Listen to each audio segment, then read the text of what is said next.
na yeye anasambaza, anatoa service hii na hii. Kwa hiyo kama anahitaji msaada wake, sehemu yake address ni hii, namba yake ya simu ni hii, na kama una namba ya ndani ni bora zaidi kuliko hata kuwa na namba ya mobile. Mobile haziaminiki, mtu anaweza kubadilisha anytime. Namba ya ndani ni nzuri. Unachofanya unaweka namba yako ndani katika contact zako, and then hata kama hauko ofisini kuna system ya kuredirect kwamba ikipigwa simu ikilia mara 5 hujapokelewa ina ring kwenye mobile yako. Kwa hiyo popote ulipo wewe utaweza kupokea japo kwa hauko ofisini. Hiyo ndio inasaidia watu wengi kufanya kazi ambao hawakai ofisini. Wana set redirect tu, una setup katika simu yako, una redirect ikiringi baada ya dakika 5 mara 5, call this number. So hata kama uko barabarani kwa simu yako mtu anakuona, bado business inaendelea yani. Si kwa sababu haupo na simu haipo. Kwa hiyo hiyo ndio tulojifunza. Kwa hiyo lazima tujifunze, na ziko document, ziko video YouTube, ziko nyingi sana ambazo zinafundisha vitu hivi. Nitakapomaliza nitakusendeni na link zake ambazo specific, na ziko certification kama unataka kujiendeleza, unaweza kujiendeleza. Zipo nyingi tu. Unaweza kujifunza jinsi gani ya kurun IT as a service. Sababu nimeona hapa kampuni nyingi zinafunguliwa lakini hazirun as a service, zina run ni kampuni ya IT. Ukitaka tuna website tunakutengenezea, hichi tunakutengenezea, kutaka hichi, but do you run as a service, kwamba service as a supporting service. Chochote utakachokufanya inaweza kuwa web services, inaweza kuwa printer services na vitu kama hivyo. Sasa leo tutasoma cloud computing. Cloud computing tutakapoisoma hii, your mindset iwe katika IT service. How wewe unaweza kuitumia cloud computing kuwauzia watu service ya cloud computing. Wewe sasa ndio unakuwa na kampuni yako. Sasa kuna vitu viwili hapa. Wewe una kampuni yako inaitwa, let's say kampuni, jina yake kampuni gani? Yoyote. ABC. Yeah. And then hapa wako Microsoft. Yeah. Or Amazon. And then hapa kuna na your clients, customers, suppliers. Wamejezana hapa. So wewe unanunua hizi service kutoka kwa big guys, lakini hununui hizi service. Wewe unakuwa ni reseller, ni partner wao, sio client wao. Tofauti ya reseller au partner ni tofauti na client au customer. Ni vitu vile tofauti. Reseller kwamba wewe unauza ubuyu lakini ubuyu wako ni mwingi sana, huwezi kuuza peke yako. Mimi nakuja nakwambia mimi nitachukua ubuyu wako, nitakuja kuuza kwangu kwa wewe utaniuzia mimi kwa bei ya rahisi, ili mimi nikauze vile vile. Kwa sababu nina wateja wanakaa Mwanakwerekwe, ni mbali na Darajani, hawana haja kuja all the way mpaka Darajani kuja kununua ubuyu. Mimi nina reseller, sio client. Kwa hiyo mimi nakuuzia wewe, ninachokiuza na ninachokupa wewe. Wanafanya watu mali kauli sometimes. Kwa mimi nauza kile chako, si changu mimi kile, ni chako wewe. Kwa hiyo wewe unasema okay, wewe kila ukiuza packet moja unapata $5 yako. Sawa, hamna tatizo. Au wewe unaniuzia mimi kwa $5 au $50 per packet. Alafu mimi nakuja na wauzia hawa kwa $70, napata $20 yangu, au sio? Okay. But mimi client wako, kumbuka, nanunua based on my demand. Sinunui kwa sababu nahitaji, yani siwezi kununua packet 200 nikaziweka ndani alafu nisubiri watu. No. Nanunua based on my demand. Kwa hiyo ninapokupigia wewe simu na huyu mtu akinifuata akiniambia nataka 50, ndio nakufuata wewe nipe 50. Kwa hiyo mimi na wewe communication based na my client. Wewe huwajui client wangu, wafahamu kabisa. Kwa hiyo akija bwana nataka 50 leo, okay, 50 nipe, nachukua nampa. That's it. Mimi ni middleman. Sasa hapa kwenye cloud computing, how you can become a middleman between customer, Amazon, and okay, science. You need trust. You just need uaminifu kwa wale watu, kwa sababu kumbuka mtu anapokuambia you can access my computer. Mfano mimi sasa hivi nakwambia okay, access my computer. I need to trust you. Sababu ndani kuna details zangu, familia yangu, ndugu zangu, picha zangu, kila kitu. Sasa kuna kitu kinaitwa trust. I have to trust you kwanza. Kama siwezi kukuamini, siwezi kukupa access. So think of that. Unapomwambata mtu mimi na kampuni yangu na support IT, ana kompyuta kama 200 hivi. Hakujui, humjui, kadi yako, una cheti chako tu cha kumaliza university, inajua IT. Do you think utakuwa na trust? Lakini unaenda as a company, una leaflet yako, una website yako, una address yako, una namba yako, una kila kitu, una certificate kwamba wewe umecertify na government inakujua, unampelekea detail, contact zako ziko perfect, ikipigwa simu inapokelewa, anajua huyu mtu sehemu yako niko sehemu fulani, akija anakuta kuna ofisi kweli pale na ipo. Ushaona vitu kama hivyo, na mtu ana build trust, because business is about trust. We run this IT as a business, because every time you use your time, you use your knowledge, is you invest, something has to come back. Remember return of investment tumezungumza jana. Whatever you do, something has to come back. As long as you do that. But if you think you're doing as a charity, that's fine. Kama mimi niko hapa nafanya charity, sio? Because I don't expect anything in return, because nishaamua ndani ya nafsi yangu nafanya hii as a charity, and I give out to wengine, na mimi na learn from you guys. Ushaona? But as a business, I'm not going to give you any information unless you pay me. So it's a business. Think of that IT as a business. Yeah. Don't think as a business ya kuuza na kununua. Think as a business in terms of IT. So we will start about cloud computing. What is cloud computing, guys? You know the answer, but you overthink. We're all overthinking. It's not a rocket science. What is cloud computing, Sheikh? Ukisikia neno cloud, maana yake nini? Cloud yani.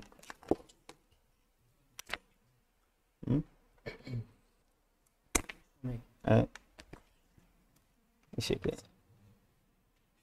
Usiogope. Jana tulisema kitu kimoja kabla sijaongea. Hujakuja hapo jana?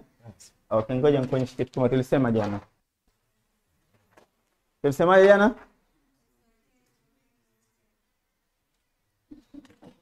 It's okay yani. Yeah, don't worry too much yani. Kwamba labda jibu silo, no, nobody knows everything. It's okay to make a mistake. Think about what is cloud. Mtu kisikia neno cloud maana yake nini? Cloud, it means kama shika hiyo nataka kusikia kule. Okay. It means kama ni kitu ambacho kimejificha. Okay. You can't see it by your own eyes. Okay. That's good. Na computing hii inakuwa ni system ambayo hatuwezi kuona kwa macho, isipokuwa inafanya kazi. Okay. See, good idea. Thank you very much. Chef, what is cloud computing? Na kila mtu anajua, chef. Umekuja hapa na maana unajua. Umekuja hapa unajua yani. Yeah. Think of maelezo ya uchache napoelewa mimi cloud computing kwamba sasa kutumia kompyuta kama yeye kuweza kuaccess taarifa anazozihitaji kufikia lengo lake katika masuala ya kompyuta zaidi. Okay, good. Thank you very much. Easy. Chef. Ukiambiwa cloud computing maana yake nini? Assalamu alaikum. Wa alaikum salaam. Kwa mimi cloud computing naifahamu kama ni kwamba kwenye kompyuta tunatumia internet. Na internet tukisema kama tukija by definition ya internet kwamba ni links of different devices ambazo zina connect pamoja kwa ajili ya kutoa huduma fulani hiyo internet. Sasa internet by normally kwamba ipo, tunasema kwamba hatuioni kwa macho ila ipo kwenye clouds. Yaani kwamba inasambaa kwenye yani kuna kitu inaitwa wave. Yani iko inakuwa katika somewhere. web. Okay. Sasa nawefahamu cloud computing, kwa hiyo ni kutumia network, ni kutumia network kwa, yani kutumia computer by network. By network. By network. Okay, sana. Anti hapo. Ukisikia cloud computing, nini kinakuja katika kichwa chako? Cloud computing. Asalamu alaykum. Wa alaykum salaam. Mimi yangu nahisi haitofautiani sana na huyu hapa ninavyohisi mimi yani. Cloud computing ni kutumia kompyuta ku access zile service ambazo ziko mbali. Okay. Naam, asante sana. See, it was easy. How's it? Wa alaykum salaam. Na sasa ukisikia cloud computing, una kitu gani kinakuja kichwa chako yani? Chochote kinachokuja sema hicho. Okay, kwa upande wangu sina uelewa nayo sana, lakini cloud nachoelewa mimi ni kama lock, kwamba hata inapokuja bidhaa kutoka kwa mfano simu, inapokuwa mambo ina cloud haiwezi kufanya kazi. Kwa hiyo naelewa kwamba ni kama lock fulani. Kwa uelewa wangu. Okay, shukrani sana. Naam Sheikh. Hiyo dhani sijakuona. Tuambie. Ukisikia cloud computing. Assalamu alaikum. Wa alaykum salaam. Kwa ninavyoelewa mimi, cloud computing ni using of computerized systems to store files or information nowhere to be found, but you can retrieve them whenever you want to. Whenever you want to. Okay. Yes. Good. Right.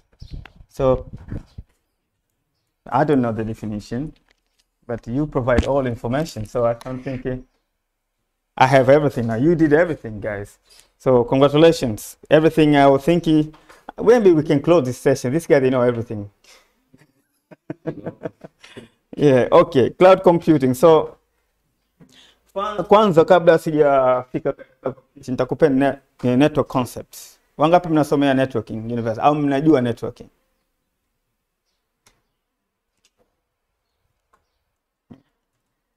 Wangapi mnajua ukisikia network kwenye IT? Chochote unachojua ukisikia networking. Bismillah.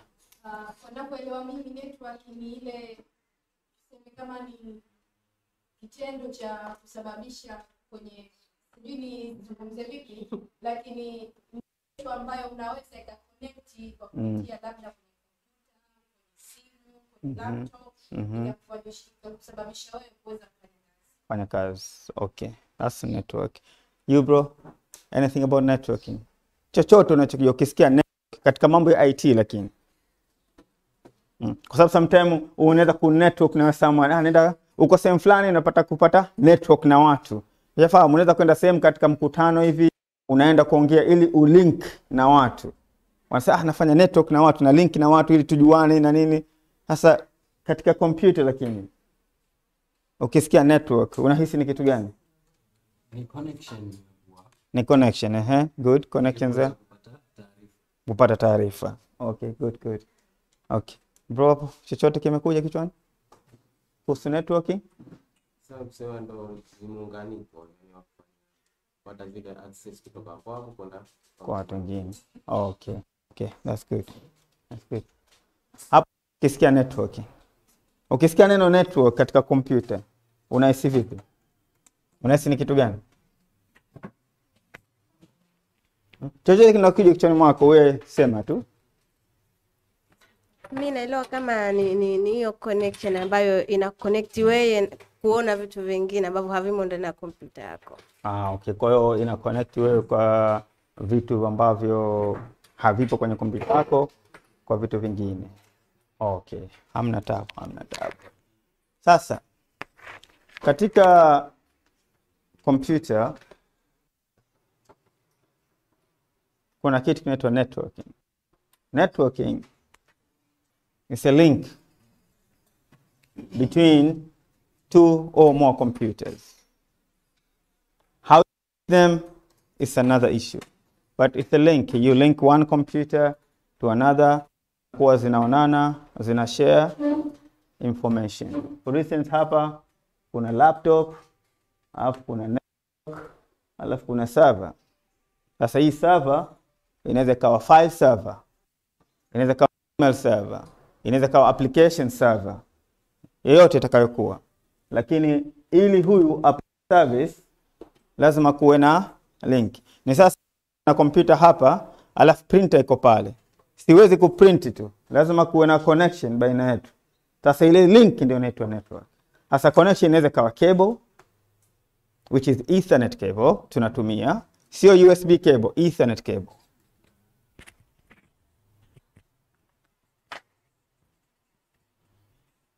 Okay? Mnafahamu Ethernet cable? Unajua au sio? It's just a cable, au sio? Unajua?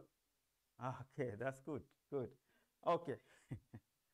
Ethernet cable au tunaita LAN cable ni cable ambayo tunaitumia kuconnect kwenye computer. On the back of your computer kuna kitu inaitwa NIC, network interface card.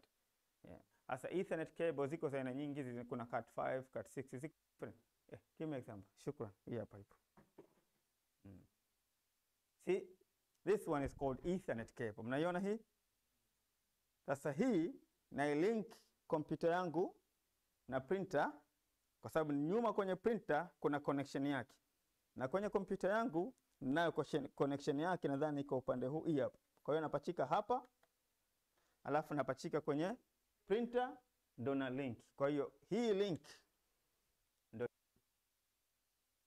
sasa, it can be cable, it can be wireless ambao hutumii cable, it can be Bluetooth, sometime now tunatumia Bluetooth, but as long as there's a link, that's what we call networking. Yeah. Just in summary, it's not rocket science. It's easy like that. That's how they formed internet. Internet, how it was formed in a link of devices. Out of nowhere, they start to link and link and link until it becomes big internet. Sasa kuna client and server mode ambao mnaiona. Internet inatumia protocols, na mnajua maana protocols. Nikisema neno protocols, mnajua maana yake au sio? In computer system, protocols. For instance, TCP, mnajua maana TCP au sio? IP, mnajua zote au sio? Au kuna mtu mmemwacha yazungumza? Yeah. Mnafahamu TCP, IP au sio? UDP, mnazifahamu hizi? Amje? Oh, kujui. Okay, okay, no problem. We'll get there. Inshallah. Okay. Sasa katika networking, main protocols. Protocols maana yake actually in a simple terms ni jinsi ya kufanya kitu. How we do things. How computer communicate. No protocol. How computer link to, those are protocols. Ziko nyingi tu. Sababu computer inafanya mambo mengi. Kuna emails, kuna ni vitu vingi vipo. Kwa hiyo katika vitu vyote hivyo, lakini main two protocols ni TCP. Nani anajua TCP stand for? Mmesema mnajua TCP. What does it stand for?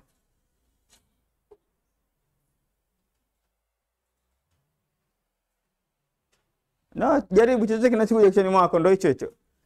Cha mwanzo kinachokuja ndo kinakuwa cha kweli. Ukianza ku overthink basi kinapotea.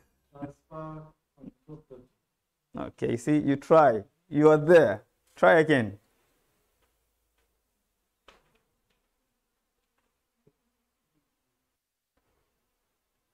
Okay, hanti hapo. What's the TCP stand for? Jaribu, hamna hakika. Labda transfer computer protocol.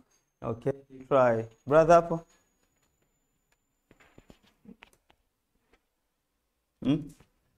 Ukisikia TCP.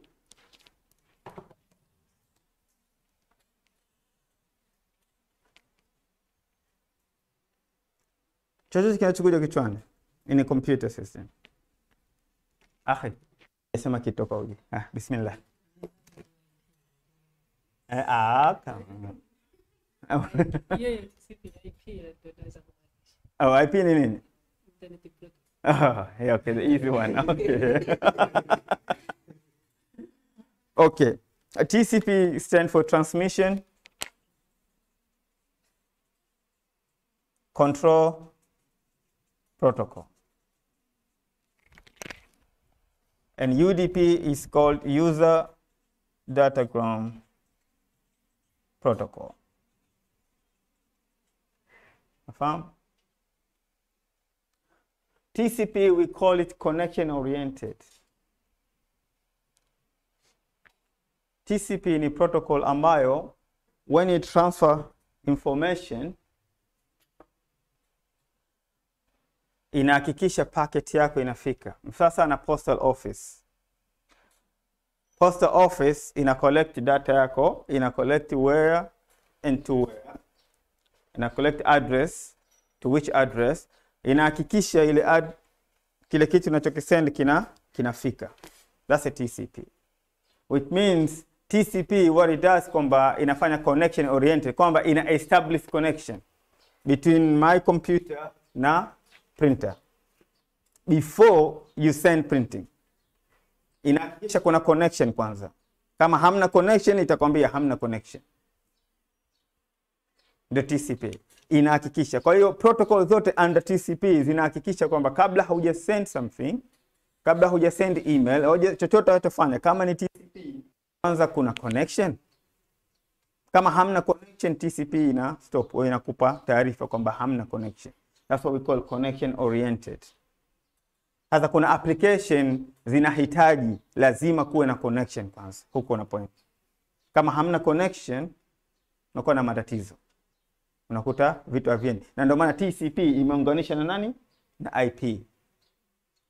Internet protocol. Ili nini? Kuhakikisha tunaposend email, tunapofanya nini, vitu vyote vinaenda, kwa sababu TCP ina establish connection first kabla haija send. UDP is the connectionless. UDP doesn't care. Ukiipa ina send. Kiipa ina send. It doesn't create it doesn't check, it doesn't send it. Send. Na UDP ni nzuri kwa vitu kama videos. Unatumia hizi ni UDP. All this video unaziona Zoom nini zinatumia video kwa sababu UDP it just go. Kwa hiyo you need faster, you need to be there. It doesn't care about connection. Ipo lakini TCP ina check. Sasa kuna delay. Delay zinaongezeka. Kuna vitu vingi, kuna window sizing, kuna vitu vingi, lakini UDP just go. You want something to go, you just go. Whether imeenda haijaenda, UDP doesn't care. Hasa vitu vingi ambavyo vinatumia video conference, kila kitu vinatumia UDP. TCP ndio inatumia vitu vingi ambavyo vinatumia internet kama vitu vingi ambavyo vinatumia connection oriented vinatumia kwenye TCP. Nani kisha kusikia kitu kinaitwa OSL layer 7?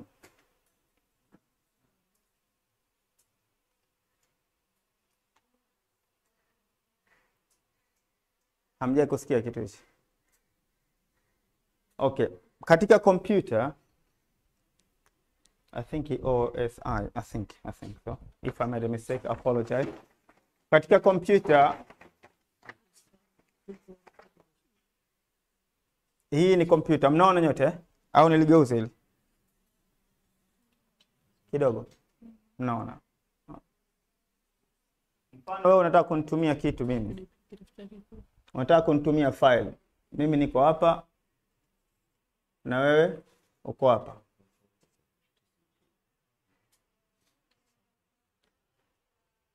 Ili file natoka hapa linakuja all the way mpaka kwangu, sio?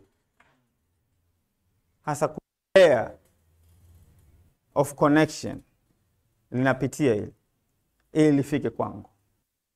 And the bottom one, the physical layer, ambayo ni nini? Hapa ndo unapata zile cable zako zote. Kwa cable, kwa sababu lazima kuwe na hasa ni 7 layer. Mkiwa na time nendeni mka Google 7 layer of connection. Hizi zitakufahamisha how computer works. Oh, actually let me take this one out.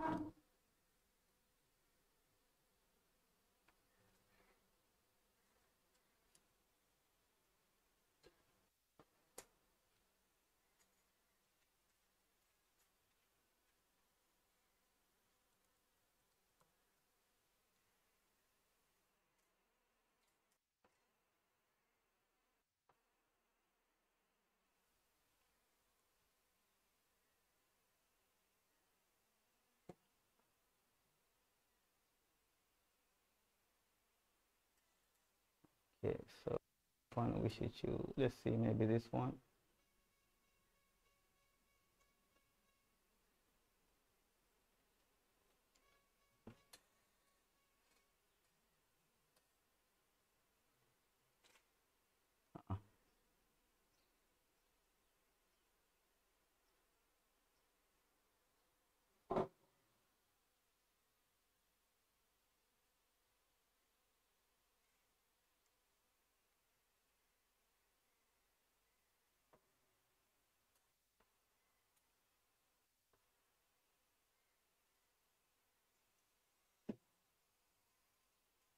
Okay, yes, that's it.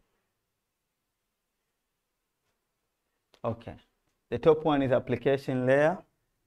Kama ziko saba,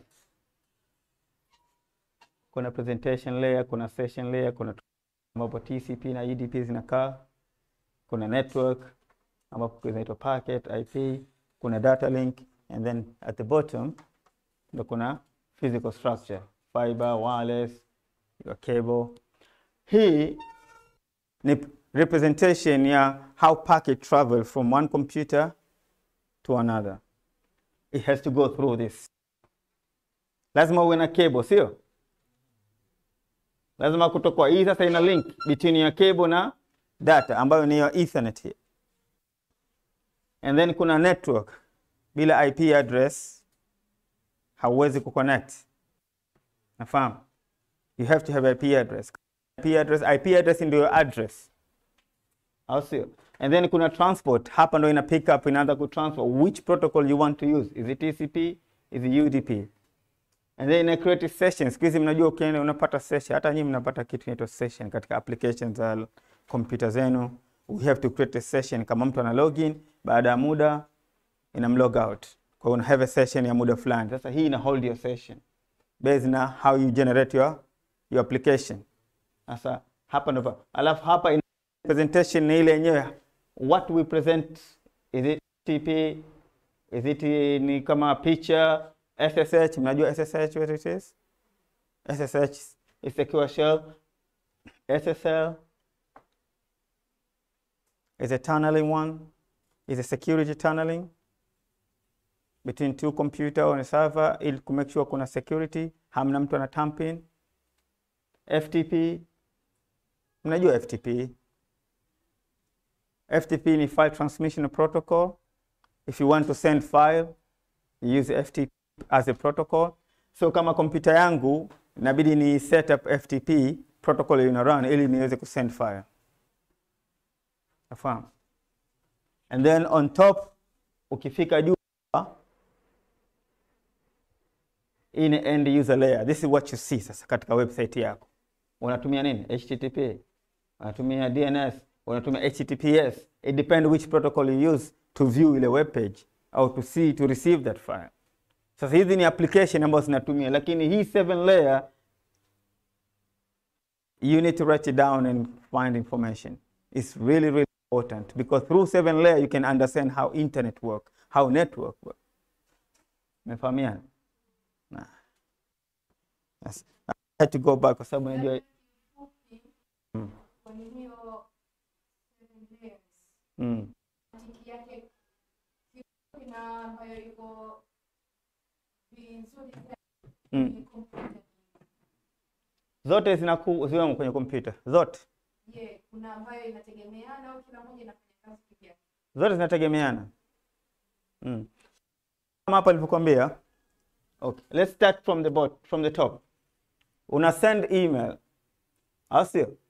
Una email, open Outlook. Kwa hiyo uko hapa. Asio? And then unalisend email linashuka, linatumia one of this. Unakumbuka IMAP?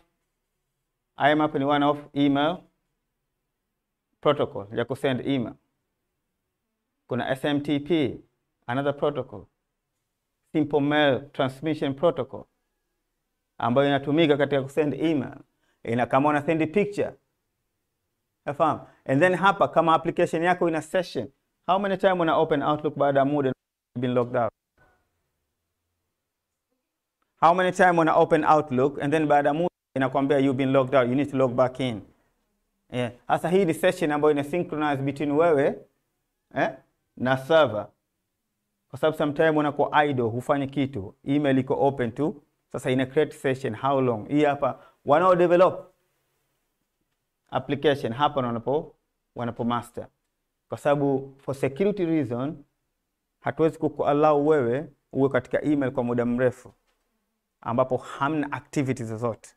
Kwa tuna create session for how long. Kama hamna activities, you will be asked, you will be logged out, and then after that ina pick up which protocol between this email itatumia. Is it UDP? Is it TCP? Sasa hapo utafuta SMTP. Is SMTP UDP or TCP? Yeah. This is the main mother of protocol. TCP and UDP, the bigger mother. And then below that, there's a small protocol kama FTP. Is it FTP, UDP or TCP? It can be both. When I write application, when I choose this. HTTP, is it TCP or UDP? HTTPS, is it TCP or UDP? You can Google, guys.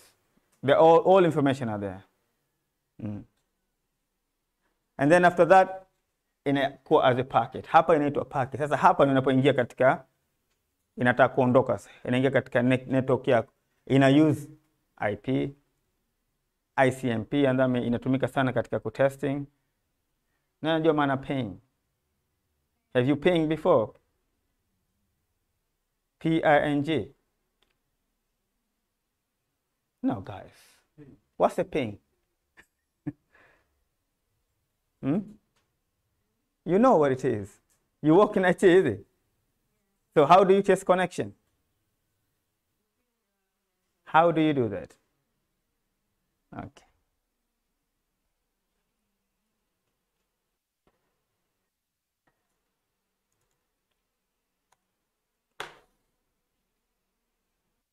Oh, this guy.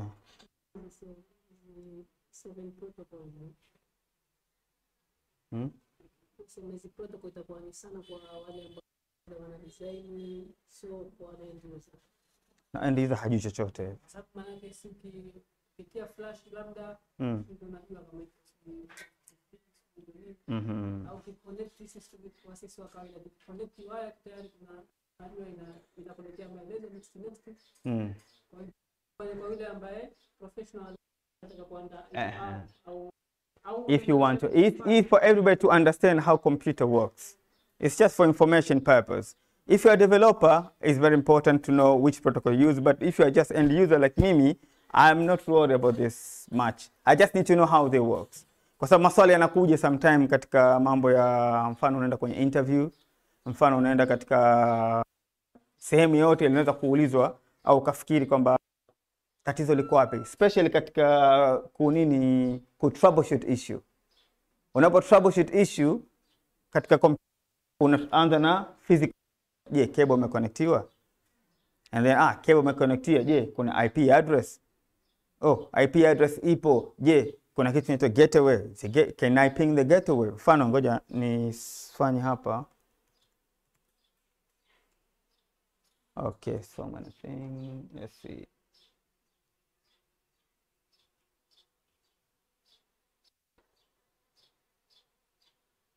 Okay, where's, okay, so could it be this one?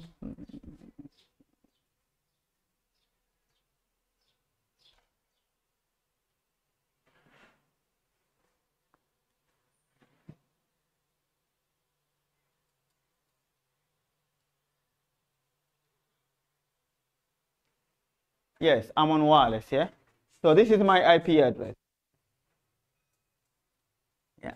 And this is subnet mask. This is my gateway. Gateway is like the door.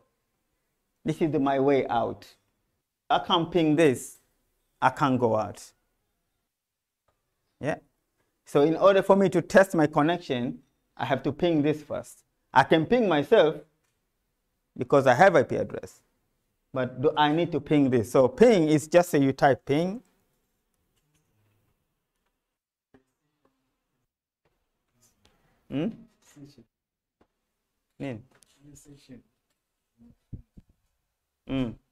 Yes, that's a session. So application people, that's what they write it. They use this session. So they decide how long it's going to take. So if I want to ping, let's ping Google. Yeah. There, Google. If I can ping Google, it can ping mine, because if I can get to the gate, that means I can go through this door. Kama nimefika getini kule, ina maana naweza nishapita hapa, sio? Kwa hiyo katika kutesti, kama nikiweza kuping hii, sina haja kuping, kwa sababu lazima nipate hapa, nipitie hapa, nije hapa. Unafahamu? Lazima nipite pale mlangoni ili niende getini, sio? Kwa hiyo kama naweza kufika, nishafika getini, kwa maana nimeweza kupita hapa, unless dirisha liko kwa wazi pia nimejump, lakini it doesn't work that way. So this is IP address, is called gateway, default gateway. It's a door ambayo inakufanya wewe utoke. The main out, the out. Can't ping this, you can't get here. That's one thing. So TCP/IP inakufundisha wewe, OSI inakufundisha ku understand each protocol and at which layer they work. Tumefahamiana? So many information on YouTube ambayo it's a blow mind information. How OSI work. Animation, good information. I will send to you guys, or you can find yourself. Just spend some time to read. This one will tell you how to troubleshoot issue. We troubleshoot issue based on this. We start in a physical layer and we go up and we go up until we reach the application.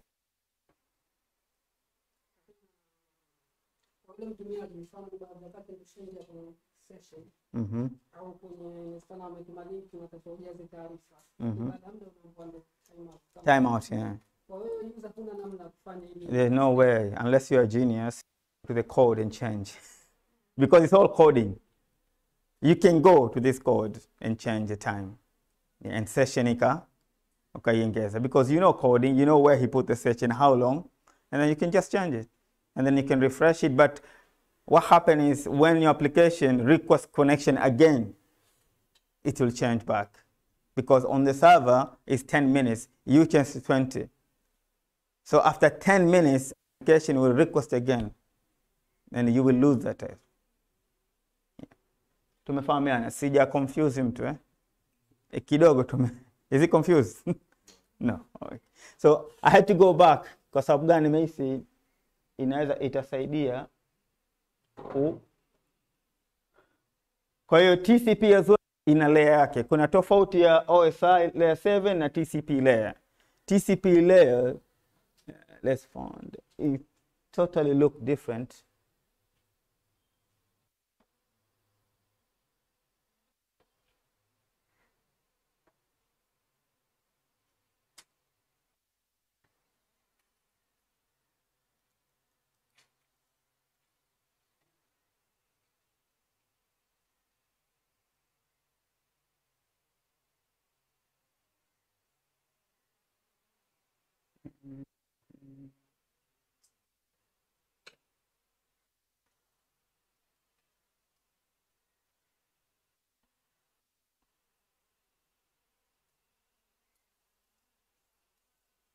You see the difference?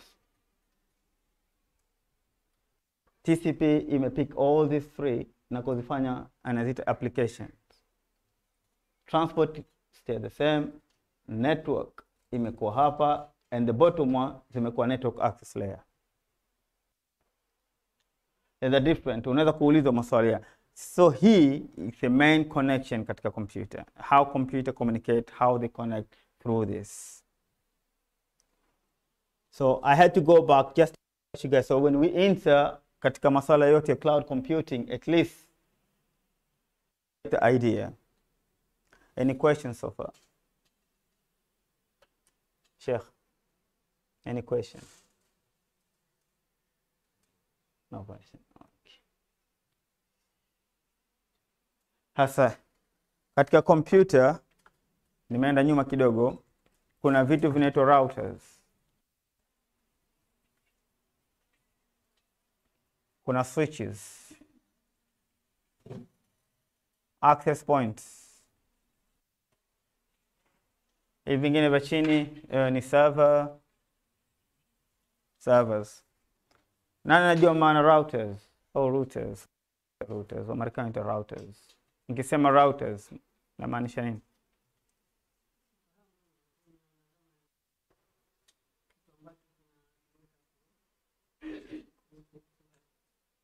Okay. What do you think about router, Sheikh? Kweli?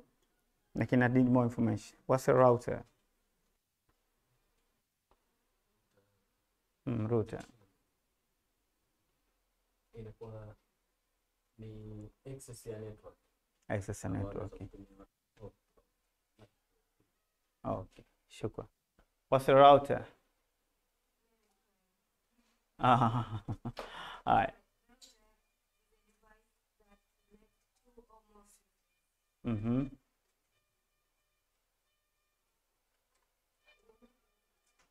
Okay, it's a device that connects 2 or more switches. Okay.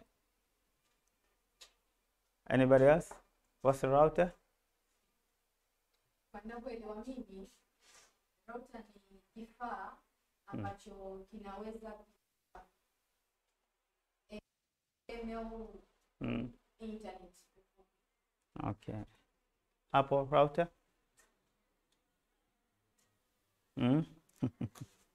Okay. Unajua katika nyumba zetu sisi tuna hizi wireless router, shafahamu zina provide internet. Ndogo hivi. Nyuma kuna kama 4 port the ethernet and then kuna vidude viwili vya wireless antenna, shafahamu. That's for internet. Shafahamu. At the same time we have a network routers ambazo zenyewe zina link between one location to another, especially the longer locations. What the router does in a route packets. Yafahamu, kwa sababu tunachokifanya, you link your building, whatever is inside, whatever you have inside, to the external. As a router in a route those packets. It is something you need to know how your packet. Mfano unataka kusend email hapa, unataka kusend kwa mtu fulani ambaye anafanya kazi kwenye kampuni ya maji lakini kwa Marekani. How does he receive your email? In there the routers that link all the way mpaka katika email server ya kampuni. Kwa sababu email server ndio ina zile email and then client ana open. Shawn. Kwa hiyo unapo send email kwa someone here to Hotmail, where that email. Unaponitumia mimi, wewe Hotmail na mimi Hotmail, au wewe Google na mimi Google. Where does it go? It travel all the way to the Google server first and all the way to the Microsoft server and then it comes to me. Hata kama tumekaa hapa. So where is the link between them? Routers. These routers are linked across the world. Yeah, there are so many and they are interlinked as well. Some of them they're internal, they don't use internet. Some of them they're external, they use internet. Yeah, but we use router to route packets. You can Google, you can find, I'll find a link and I'll send you just basic information, what is router and what is to. Switches is a different to router. Switch in a link your computer. Wow. Actually, as we are talking, it's easy to show you a picture. So at least have you seen switches before? Anyone has seen switches before? A switch, computer network switch, a network switch. Okay, it's okay. Okay.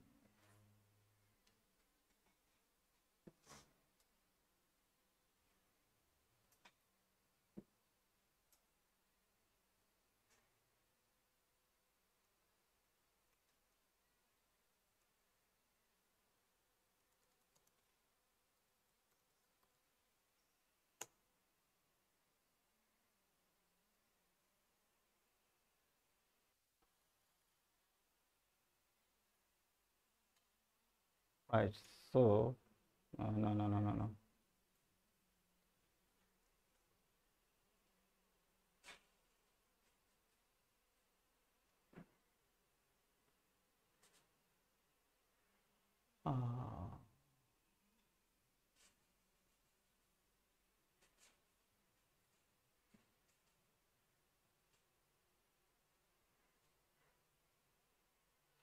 Yes, they look like this.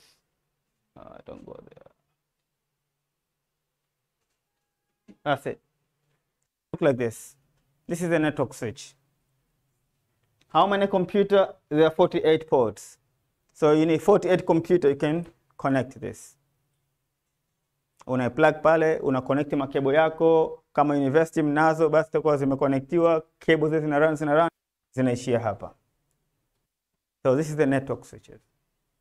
Yeah. It connects all your computers, your printers, the servers, they all connect. They don't connect to routers.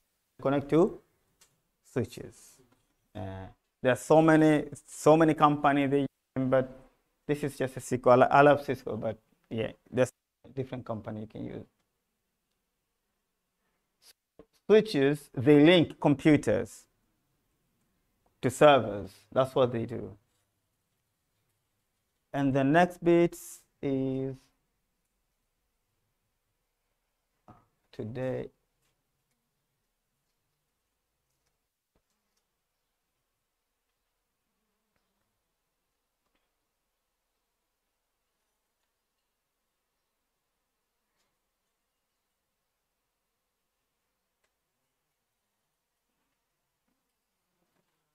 Access point nadhani msijua. Access point is a AP, it's a wireless. They provide wireless, so you can connect to the different router ambayo unayo nyumbani. Kama ile router iko hapa ina provide wireless. They're different to access point. Access point is similar, but they're different. In access point, in a router, Ethernet port in the back, you can connect your computers or a printer. Just access point, they provide wireless. They can work as independent, or they can work with another device. I think we have a Cisco wireless LAN. They can use something Cisco wireless LAN, which is allow you to manage wireless. Unapoziona kuna na profile, kama unaenda sehemu unakuta kuna wireless ina jina hii, ukiconnect unapata kitu hichi.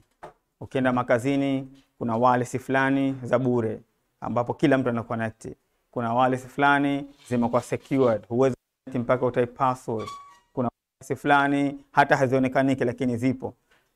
Sasa Cisco wireless controller inakuwezesha wewe kucreate different profile of wireless, na kila mtu anayeconnect anapata internet, but they can't access this, they can access this. Sasa wewe unaweza kwenda pale katika PBZ ukaconnect katika wireless, you can only get internet but you can't connect to their infrastructure. Tumefahamu eh? Sasa that's what wireless controller inakusaidia wewe kufanya yote haya. Cisco Prime is a device of Prime. It's a software ya Cisco ambao wanatumia ku manage device. It's just a manage device ambayo inasaidia. Kuna vitu vinaitwa server. Server mnafahamu, sio? Nini maana server? Katika computer system kuna client and server. Kama vile Active Directories. Nani shakusikia Active Directories? Domain controller. Shakusikia domain controllers? Yeah, that's why I call it Active Directory or domain controller. DNS, what's the DNS stand for? Domain name system. What's the DHCP stand for? What does it do, DNS? Come on. What does it do? Eh? Nani anajua what's the DNS does? Come on, guys. Mnajua bwana. Come on, say. What's the DNS stand for? Domain name system, or domain name solution. Okay. What does it do?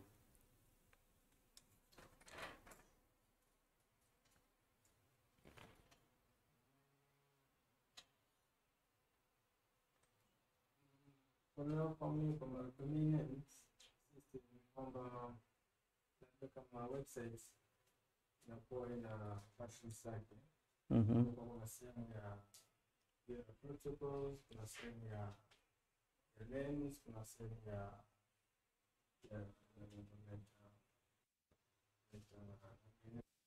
labda website ikianza kuna jina na mwisho kuna DNS kwa mimi nafahamu kwa ni internet websites. Okay. Na unanitazama unajibu zuri. What's a domain name? DNS. Domain names here, but DNS. Domain name system. Inafanya kazi gani ukifikiri wewe?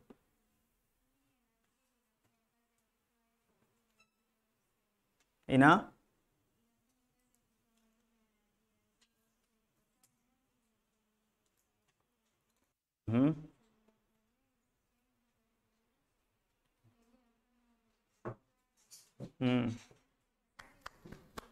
Fantastic. See, you know it. Yeah. Thank you very much. Yeah. Yeah, so that's a DNS. Okay. In a computer system, we have IP address. Yeah? IP address. And then nimekuonyesha IP address. Unakumbuka ping Google. Niliping IP address. I didn't ping Google name, also. I just used 8.8.8 to ping. But that's a Google in domain name. IP address is that 8.8.8. I'll try to say ping Google. Let's try again. Today we're going to have fun. Okay. So if I decide to say ping Google, oh, come on.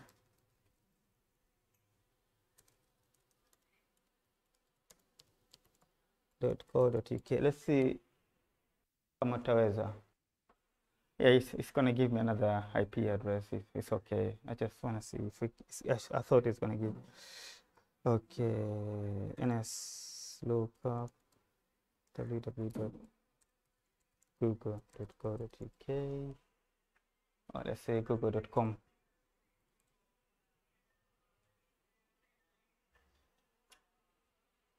Okay. Name is www.google.com, but the IP address is this one. It keeps changing because for the hacker issue, they keep changing this IP address. It dynamically changes, so they don't get caught up.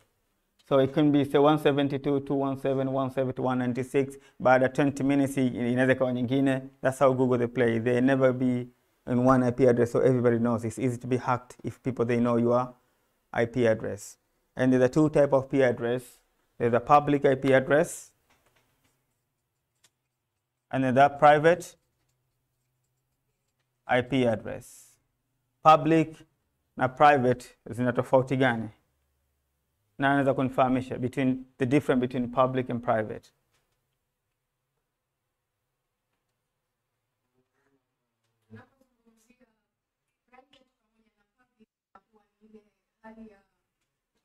Private inakuwa ni yenye usalama zaidi, ambayo unahitaji wewe mwenyewe tu. Ambao unahitaji wewe mwenyewe tu kujua juu ya kile kitu ambacho kinaendana, au kama unahitaji baadhi ya watu basi wawe ni limited. Lakini ya pili nini sema? Public. Ya pili public inakuwa anyone can see it or anyone can use it. Haina limit yoyote. Kwa hiyo hata kama wewe sikujui au unakujua basi unaweza kufanyia kazi. Okay. Thank you. Anyone else? What do you think a bit different between public and private IP address? Anything common?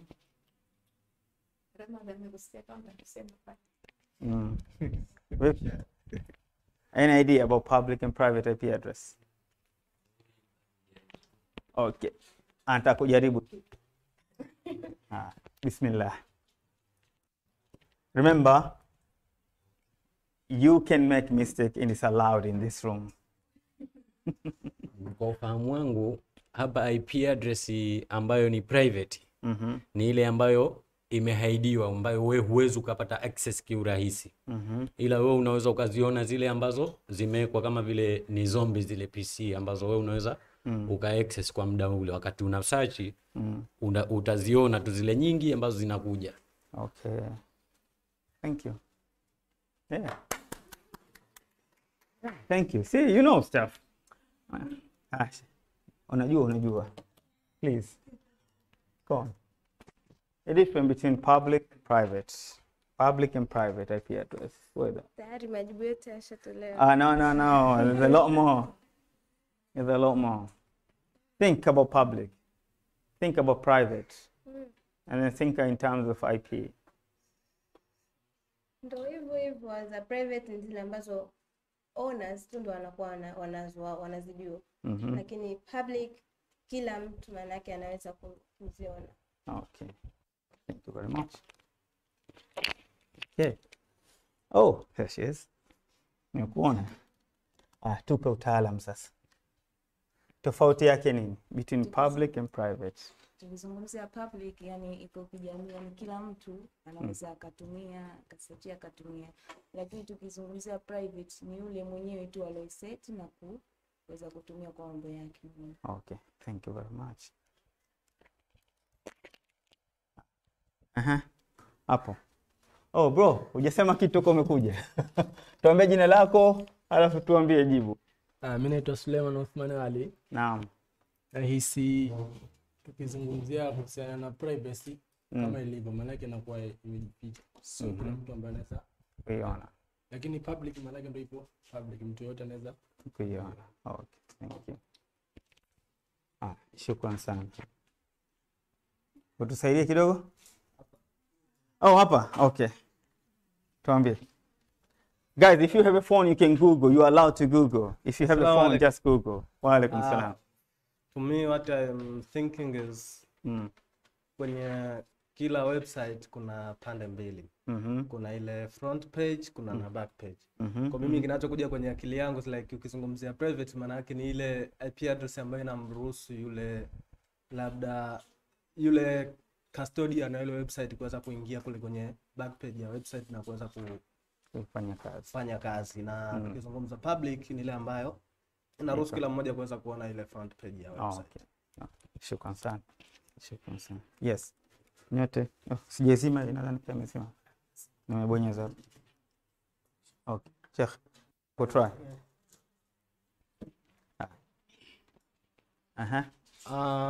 Mimi kipande wangu nahisi kwamba ya public IP hizi ni IP ambazo kwa zipo na kila mmoja anaweza kuaccess. Tunasema kwamba hizo ni static, yani kwamba hazibadiliki tunasema. Lakini za private IP ni kwamba ni IP ambazo kwa zipo dynamics kwa ajili ya secure. For instance kama hizo Google, Amazon, naweza kusema kama hivyo. Ama za benki. Okay. Right. Majibu mazuri. Unataka kutry again sir? Okay. Majibu mazuri, lakini concept of network iko wapi ile nini? Okay, nitachukua hii hapa. Private IP address ni IP address ambazo hazitumiki katika internet.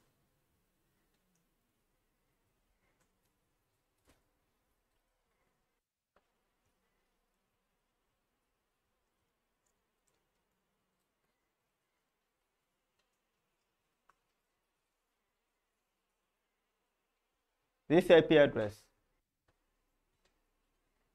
ni IP address ambazo zina range ambazo hazitumiki katika internet, which means kila mtu anaweza kawa nazo kwa sababu ni private.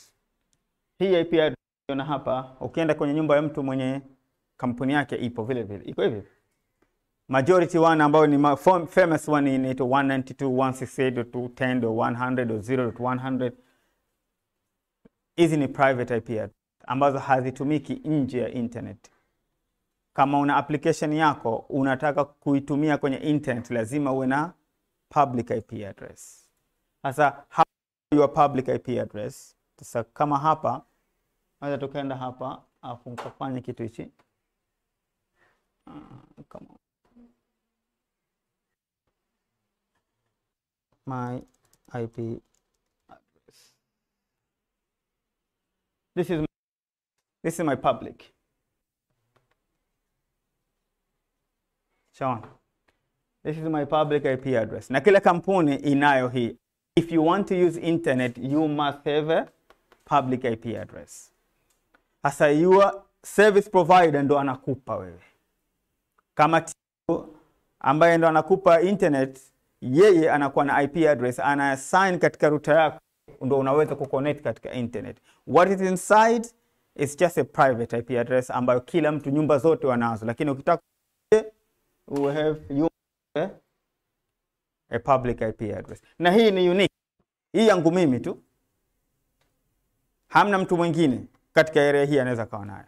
Ni yangu mimi. Kwa sababu gani? Katika internet akiwa nayo mtu mwingine, hii itakuwaje nadhani?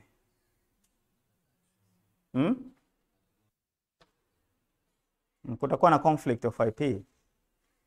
Ukishakuwa na conflict of IP, wanafanya troubleshooting ya internet ya network, unakuta sometimes unapata conflict of IP kwamba kuna mtu ana IP the same as yours, kwa sababu is unique to my computer. Sasa akiwa mtu pia anayo, tuna create nini? Migongano.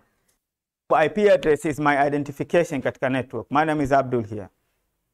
Sasa akija mtu akiuliza Abdul, kuna Abdul mwingine nadhani wangapi utaitikia hapa? Afahamu. Lakini akisema exactly Abdul lenyewe, asema Abdurrahman tu kwanga mimi tu Abdurrahman. Kuna Abdurrahman mundani. Lakini akisema Abdurrahman nitajua ni mimi, lakini vile vile mtu mwingine Abdurrahman naye kwa hiyo kutakuwa na conflict. Nani sasa anamtaka yupi? Sasa kuna private IP address ni za private tu, zinatumika private. Lakini public zipo kwenye internet, na hii ni unique kwangu mimi. Na kama hapa pia mna internet yenu, mkitype my IP address mtaiona your public. Ukenda nyumbani kama una internet, kama nani wamekupa Tigo nani, type my IP address, utajua hiyo ni public IP address. Ya akiwa nayo mwingine, kutakuwa na migongano na utakosa internet. Kutakuwa na conflict of IP address. Good. So tumefahamu between public and private. Private ni za ndani tu, kutumika katika nyumba, katika ofisi, na hizo zinakuwa kila mtu anaweza kutumia kwa sababu hazitoki nje ya internet. Kwa hiyo zimekaa tu ndani, zina provide kama vile skuli, katika university, mna kompyuta zenu zinakuwa na private IP address. Ziko nyingi, mnaweza kudesign mnavyotaka. Lakini public zinakuwa moja kwa ofisi. Lazima hili linaweza kutumia moja tu, ambao ndio njia yenu kwenda kwenye internet. Yes sir.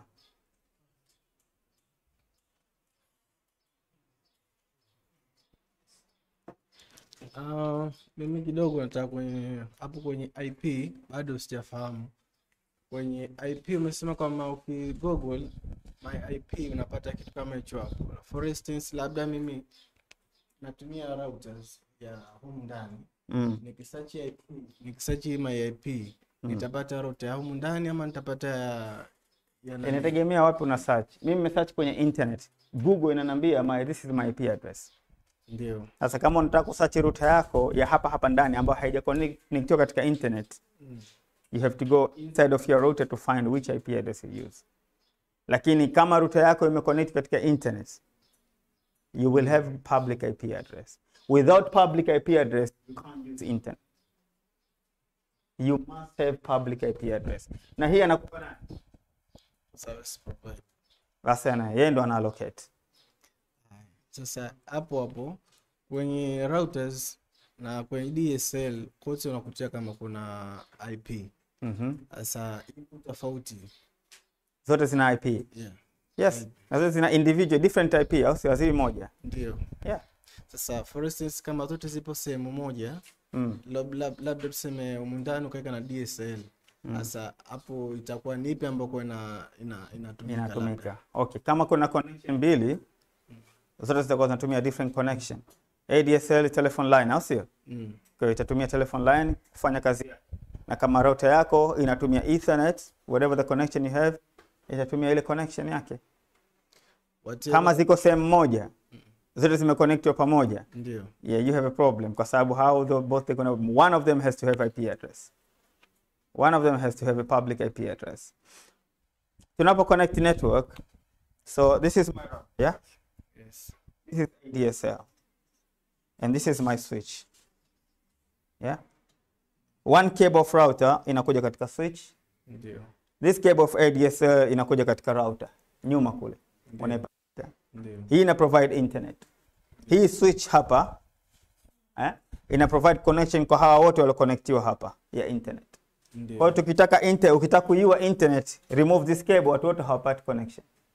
Kwa hiyo ADSL kama yenyewe ndio ina connect nje, ndio na provide IP address. Hii ndio yenye IP address. Mimi na connect katika router tu hapa. Router inazungumza na ADSL na one cable from router to switches. Kuna cable nyingi hapa zimeenda kwenye computer na tunatumia internet. Kwa hiyo nikiswitch off ADSL, there's no internet. Sawa sawa. Uchafahamu? Nimefahamu, lakini vile vile hapo kwenye my IP, labda utakapo search my IP kwenye kutumia labda hii simu, umesearch my IP. Na yule pia akasearch my IP na yule pia akasearch my IP. Itakuwa ni tofauti kutokana na devices ambako umetumia, ama itakuwa ni unique kwa sababu umetumia router ya ndani? Okay, when you search my IP, hii hapa ndio search sasa hivi. Ndio. Mimi nimeconnect katika Tigo na SIM card ya Tigo. Kwa hiyo natumia internet ya Tigo. Hii IP address wamenipa nani? Tigo. That's it. Hasa huyu bwana na Vodafone. Search atapata IP address ya Vodafone ambayo wamempa. Kumbuka, you don't get this IP address. Your service provider give it to you. You don't need to know this IP address if you want to, but this one keep changing every day. Even now kama nikirefresh maybe unaweza kuta imechange, kama wajanja unaweza kuta washai change.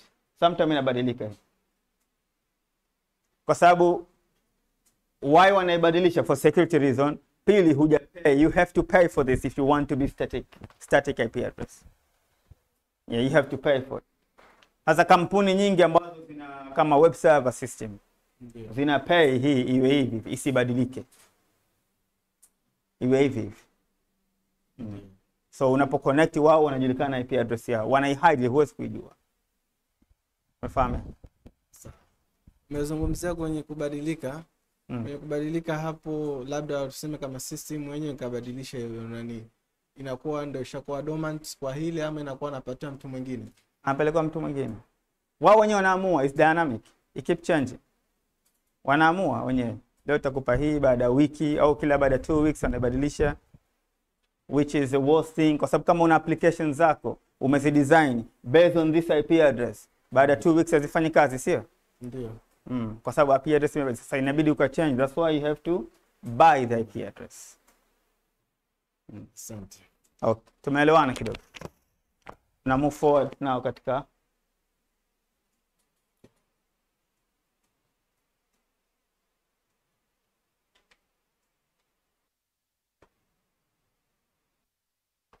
sasa. Okay.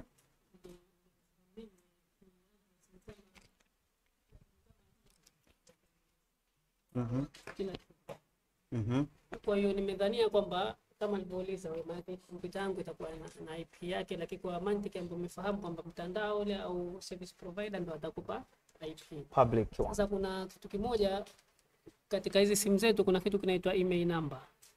Yeah, ile difference. Ni kitu tofauti. Kitu tofauti. Sasa kama hii kompyuta pia inakuwa ina kitu kama kile au vipi? Kompyuta inaweza kuwa na serial number. Sasa nataka kumaanisha kama hivi, maana yake mimi naona kidogo, mfano kompyuta yangu imepotea. Itakuwa na kitu ambacho ikiingizwa tu kutafuta, maana yake kwa inaonekana. Kompyuta yako inakuja na MAC address. Unafahamu nini maana MAC address? Serial number and MAC address. Katika IP address kuna kitu kinaitwa MAC address. Media access control. MAC address ziko nyingi na kila kampuni ina zake. Kila kampuni ina zake. MAC address nadhani 000000. I think something like this. Hizi hapa za mwanzo zina base na kampuni yenyewe.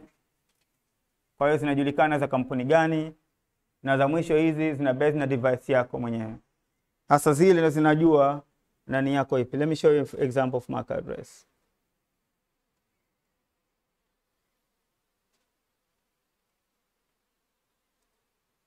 Okay, where's the MAC address?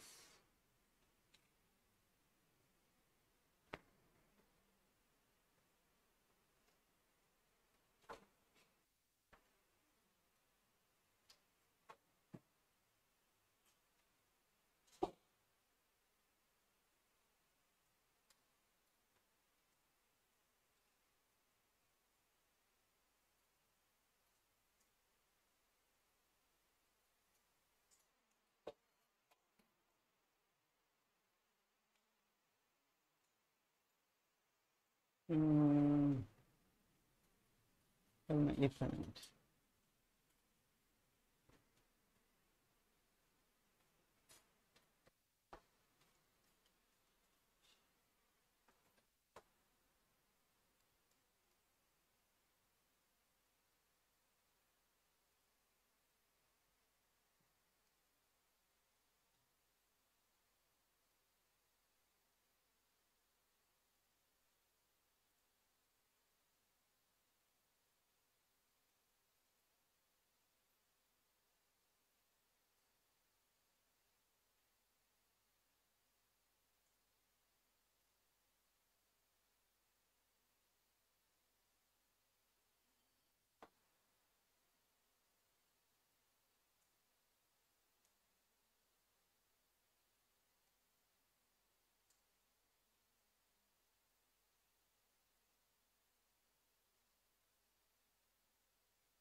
Right.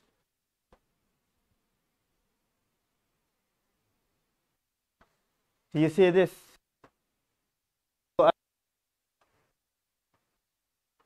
E483 kama mnaona 18P. That's what we call MAC address. It can be a wireless card.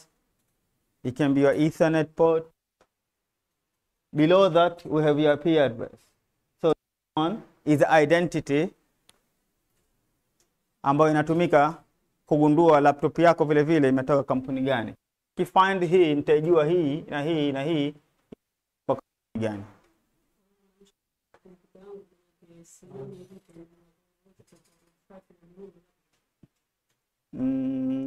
I'm not sure what you mean. We track VPN.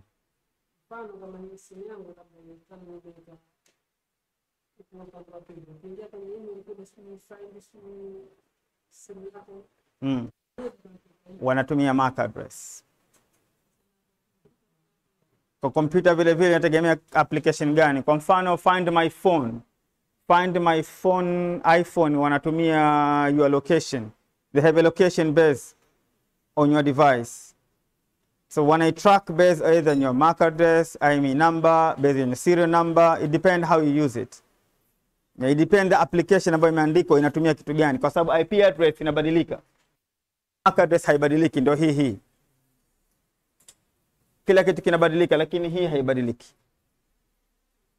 Hii baadaye inaweza kubadilika, lakini hii haibadiliki, inabaki hivi siku zote. Kwa hiyo mtu akikuuliza MAC address, nikitaka kujua MAC address ya laptop yako ili nijue laptop gani kila kitu, natafuta details zake naijua. Umefahamu eh? Hii ukienda kwenye control panel, you can get here, but it's we find out my device is not active. Let me do this way.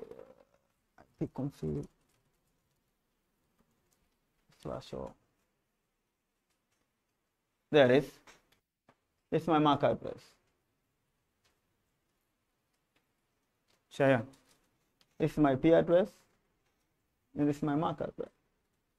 So when we type IP config all, unaipata your MAC address. So this is the physical address of your device. You can't change this. The other one they do nowadays, they change it. They call it virtual MAC address.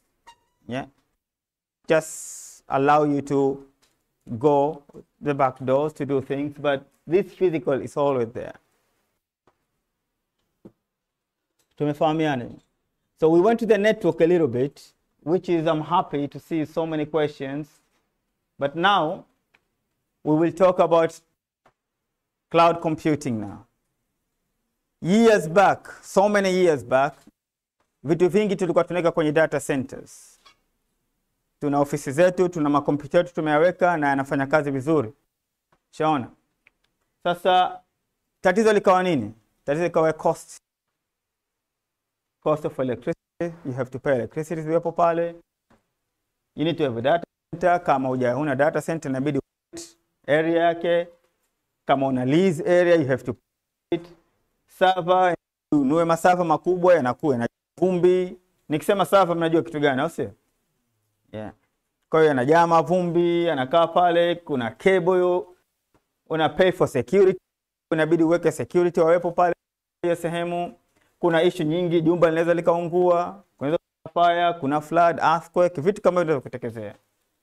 And then business yako inaweza kubankrupt. Vitu hizi ni on premises, vitu ambavyo vimo ndani ya nyumba, vimo ndani ya kampuni. Kama ukienda kama una data center ndani mule ndani, this is the problem they have to go through all of this. Kwa sababu katika server, katika data center si kila mtu anaruhusiwa kuingia. Kwa hiyo wanakuwa na kadi yao, unafungua, kwa hiyo anajulikana nani kaingia nani hajaingia. Shaona. Wanakuwa kama wana rent, wanahitaji space vile vile kwa sababu server imejaa, inabidi wanunue nyingine, inataka space. Cables ziangele kila kona, vitu vyote vinatakiwa vifanyike. They need to pay. Jumba limeungua ghafla, data center yote imepotea. Now what next? Details zote zimepotea. That's when the cloud computing comes in. Kwamba what we do is we move everything, all of this, to the cloud, to the internet. Cloud computing actually,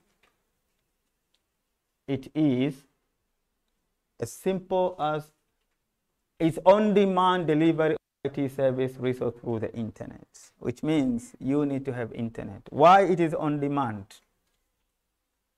To deliver IT service through the internet. It is on-demand. You use it when you want it, you don't want it, you don't use it. You pay as you use it. Yafahamu? Yani kama huitumii, you don't pay anything. Kwa hiyo kama usiku switch off server zako, you don't pay. You only pay if you don't want it, you just delete it, unaambia mimi sitaki tena, kwa herini, basi unalipa kile kitu. Lakini ukiwa unayo server, whether you want it or don't want it, it's there. Usha spend si chini ya $20,000 kuinunua, iko pale na inafanya. Lakini hapa unaweza kama unataka server ambayo ina 1 terabyte hard drive, ina 64 gigabyte of RAM, ina processor 20 sijui na nini, ina core nini, utaipata as a virtual machine, utaitumia kwa siku 5, baada ya siku 5 utalipa $20. Kwa heri, ushafanya unachotaka, basi kwa heri. Huna haja kulipa extra. Unalipa kwa matumizi uliokuwa nayo. It's on demand. Hujashamaliza kazi zake, unarudishia wenyewe. That's it. Unaendelea kuitumia, utalipa. Uendelee kuitumia, umeshut off, ishamalizika. That's what we call it on-demand service. You have to use internet to access, which means you need to have a faster internet to access it. Not faster, but you need to have internet to access. Umefahamiana, eh? Resource available over the network, kwamba hizi resource, jana tulizungumza kuhusu resource, yeah? Hizi resource ni kama nini? Ni kama servers, kama email, nini zinapatikana over the network. Infrastructure and sharing. Hauwi peke yako wewe ambao una think about this. I have a server here. Ndani yake kuna diski kama 200 hivi nimezitia. Yafahamu? Kuna diski kibao nimezitia kama 200 hivi. Okay? And then hapa na network cable nimeconnect katika internet. Yafahamu? Alafu na web based application ambayo inaziona hizi diski. Ambayo nimekupa wewe, you choose kwamba unataka kustore your files 1 gigabyte ni shilingi. You can access anywhere. It is internet based. Nafahamu? Sasa hii server nzima sio peke yako, watu wengine pia wanatumia application sharings, infrastructure. So we share this. Mimi, yule, na ana drive zake kati hapa. Nani ana OneDrive? I have OneDrive. Everyone with Hotmail, you have OneDrive. It's free. It's 5 gigabyte free. With Hotmail. You have Hotmail, yeah? you have OneDrive, it's free, 5 GB free. Google Drive, Google Mail, not Google Mail, Gmail. You must have a Google Drive also. So ile ni icon tu also. Behind that icon ni massive disk za storage zimejazana ambazo zina save your file. You just access through the internet. That's all. That's how clever it is. Behind that Google icon and look very nice. It's just a server that my hard drive zimejazana ambazo zina save your details. And when you go to the application, una login kwa hiyo email yako, ina link na storage yako, kwa hiyo unajulikana wewe storage yako hapa basi. That's it. It's not rocket science. But they're clever, is it? They make sure you can access anywhere over the internet. I have OneDrive. I use it. It's fine. It's free. But I know behind that, it's not there just for me. There's so many people they use. So what they have to do, they have to create so many infrastructure to allow people to save storage. Okay.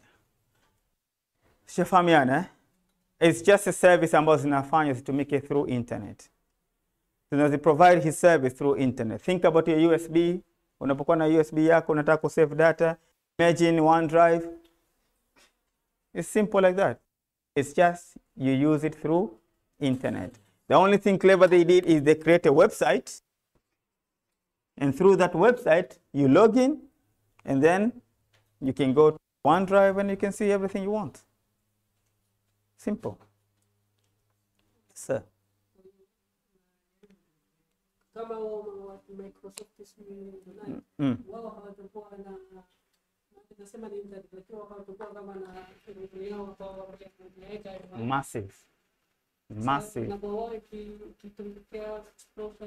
They have so many redundancies. They have so many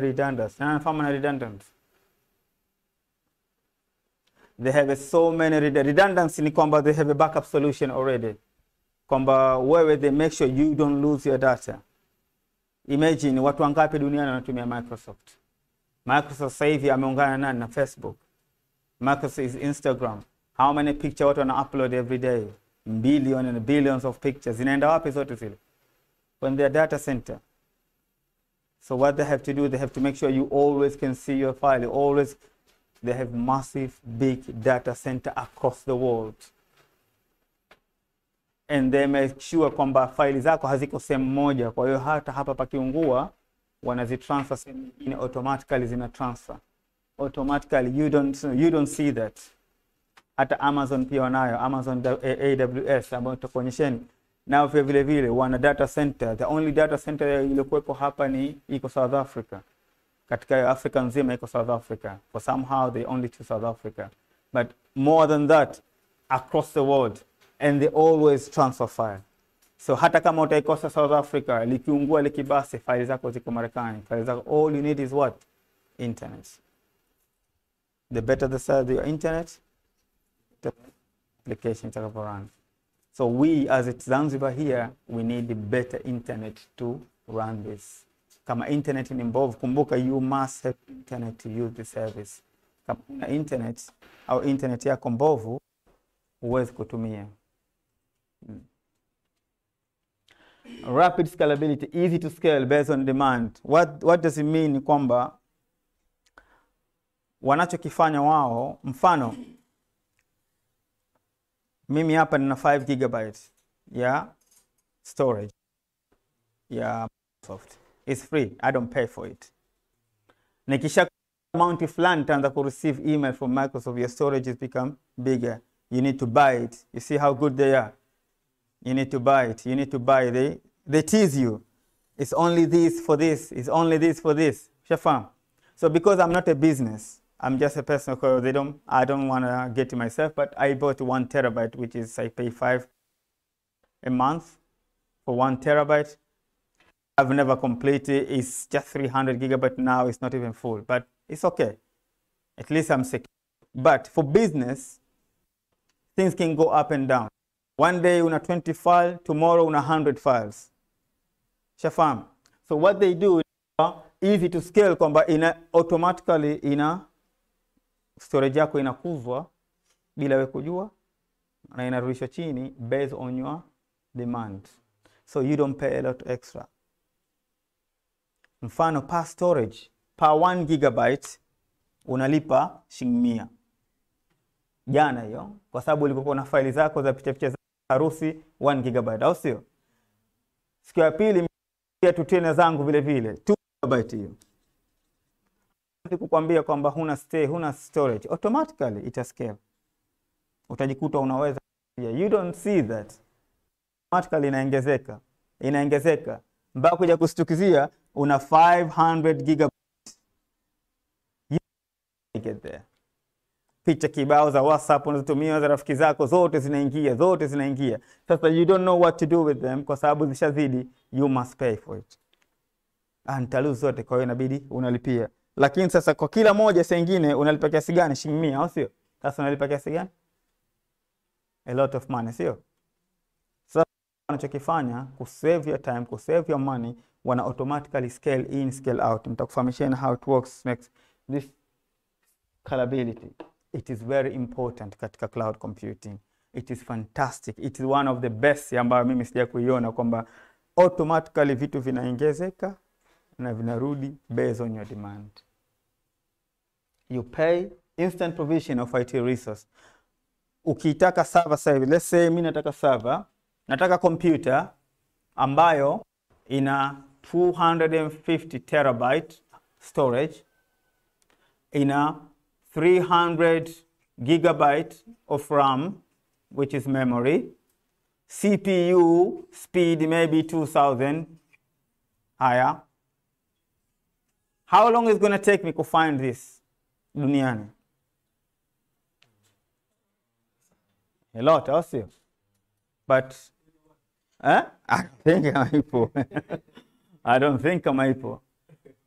But if you want this one now, within a second, like this, unaenda katika website ya Amazon or Microsoft, una create instance.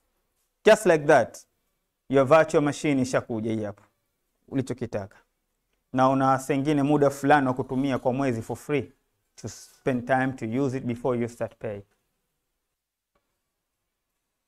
See how the best it is, cloud. All this gaming, all this thing now, they use cloud. Nobody's concentrate on a laptop anymore. Siji kwenda kununua laptop ya CPU, kila kitu kwenye gaming. Kwa sababu kule unapata unachokitaka kwa size unayotaka. Kwa sababu wame provide this, the choice is yours. How many gigabyte you want? Yeah. Zipo washazoelao. Go on. Nchokoze tu.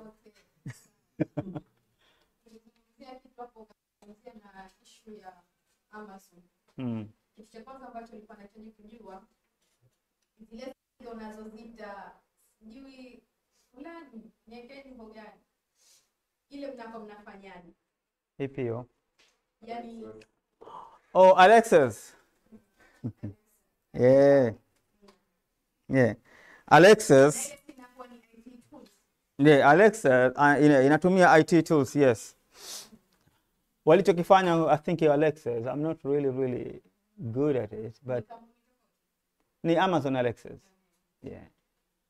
Walichokifanya ni kwamba wana make voice recognition and then wame link those to their own music, ambayo ni tuseme ni, I can say maybe wanayo Amazon Music nadhani. And then whatever the song you want, it will play because it's already there. All you have to say which song.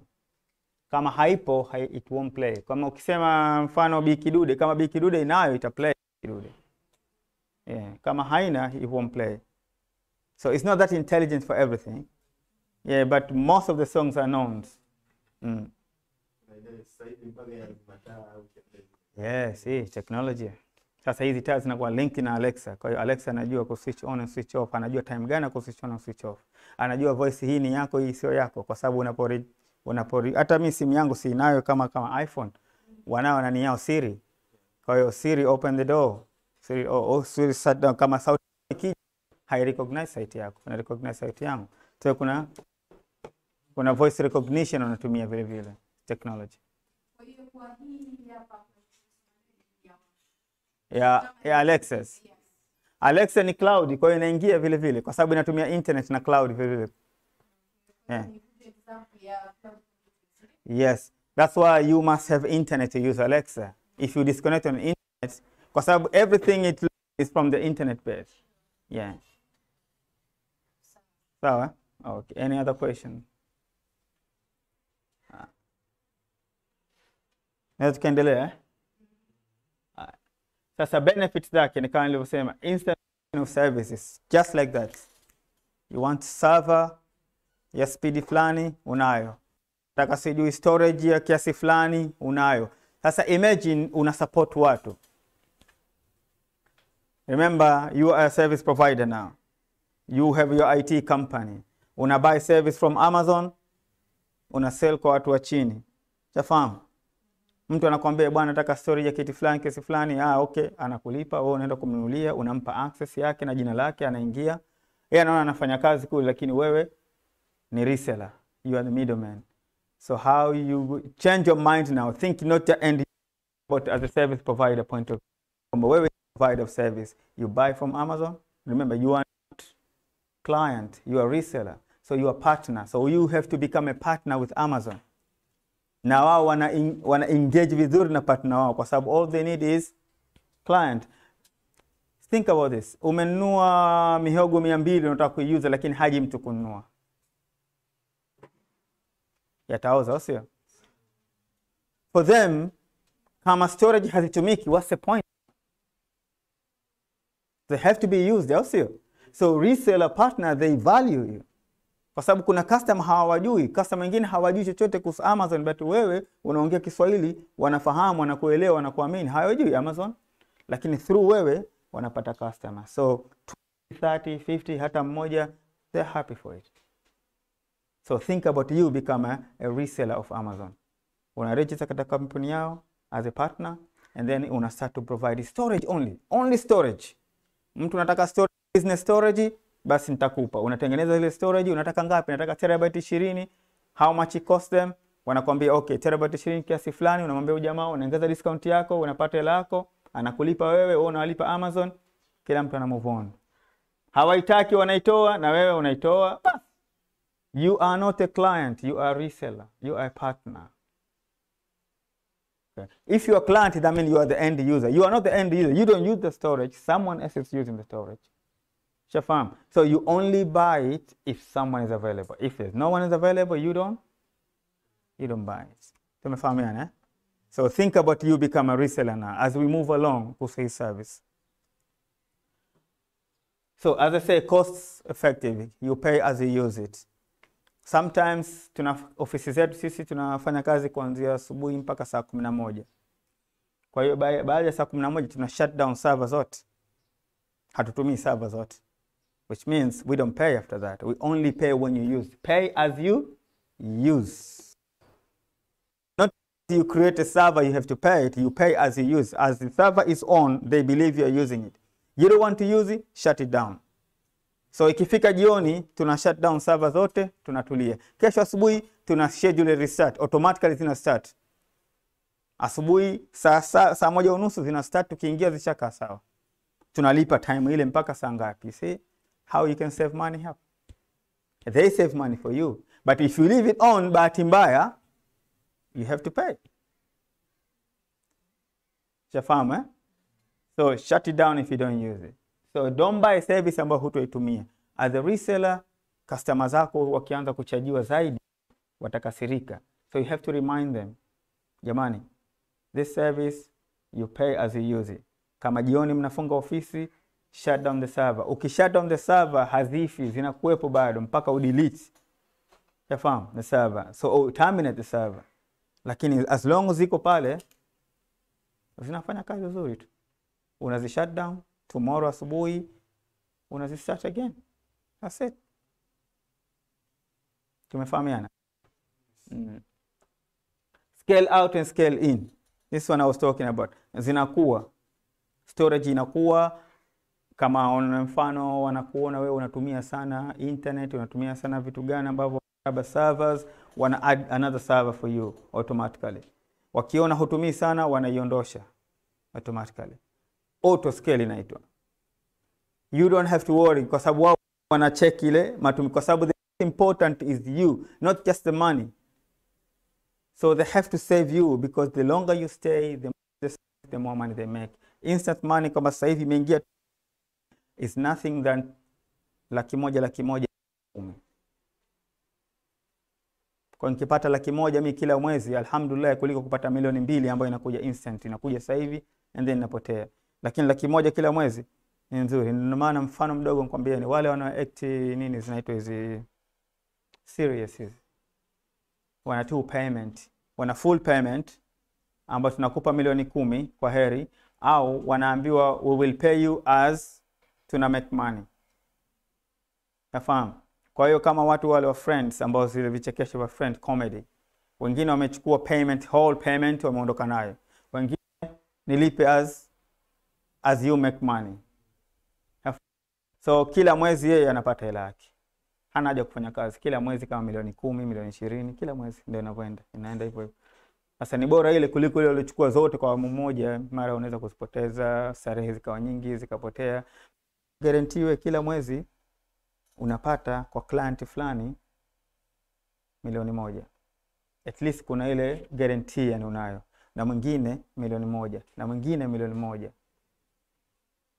Au sio? Wameondoka na wewe umeondosha service. Kuna nyingine ni free, kuna baadhi ya free vile vile unapata. Wana provide free for you.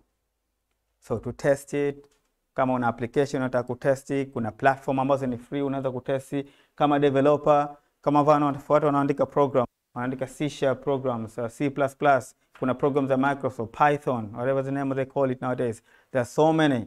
So all these applications, you can get them for free. You don't need to install them on your computer. They are online. You use internet to get to them. Shaona. So hizi zote unapata kwa free. Unatumia kwa muda fulani hivi. And then after that, una shut down na wache wenyewe. Hasa kama developer, is very good for me. Kwa sababu kama nataka kutesti, I don't need to go to buy the whole application. Na register now, na test my application, goodbye. Nikimaliza na shut down. Wana 750 hours, I think a year. Wanakupa for free. Kama Amazon wanakupa 750 hours. For free to use. It's a free tires.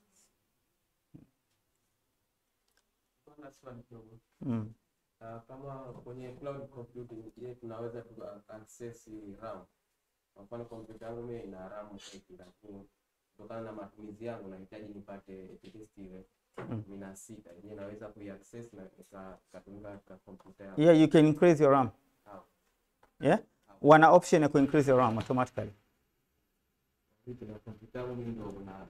mean your own computer? No. We're talking about cloud computing. Hii ni computer ambayo unaitumia iko katika internet. Maanisha kwamba naweza kutumia cloud computing kupitia computer yangu. Kwamba nina RAM 8, mbona process likizama hapo kuna muda inaweza ikastart. Je, naweza kuongezea kupitia ya online na kuongeza yako wewe? No. Like kama ikipo storage kama vile. No. Remember, you are using this service online. This is the storage. They are online. They are not on your computer. You use internet to access them. So they are online somewhere, somehow, mtu ameziweka ziko online. Unazitumia. Kwa hiyo kama unataka ku increase RAM katika your own computer, that's a physical card, you have to go and buy it. No, yana maanisha kwamba naweza kuaccess ile online. You mean that RAM have to perform to increase the speed of your... I mean, I don't think that's available. I've never heard of it, but it's good if it's available. I can use the RAM to speed up my computer. I'm not sure kama it's available. I know you can buy the server. You can put as much RAM as on the server. You can create like a computer, come a laptop or Windows 10, Windows 7 computer. You can put as much as RAM on it, but I don't think they allow those RAM to speed up your computer. You have to link your computer to their RAM. Yes. I've never heard of it. Performance. To increase performance. Yeah. kwamba katika kompyuta yangu mimi nina storage 500. Unataka iwe TB. Kwa hiyo nikienda kule nikitafuta at least itakuwa ya kwao, itakuwa kwao, haito change yako. Yeah, lakini naweza kuiaccess kwamba nikatumia kule nikaweza kusave vitu vyangu vizuri. Yes, yes. Lakini kuhusiana sasa na RAM, je, naweza kutumia kwamba ikalink sasa? Ikalink kuondosha ule uzito au na performance ikaongezeka. I'm not sure if you can. I'm not sure if you can. Yeah. Okay. Any questions? Labda mimi niongeze kitu kwa hizo ndio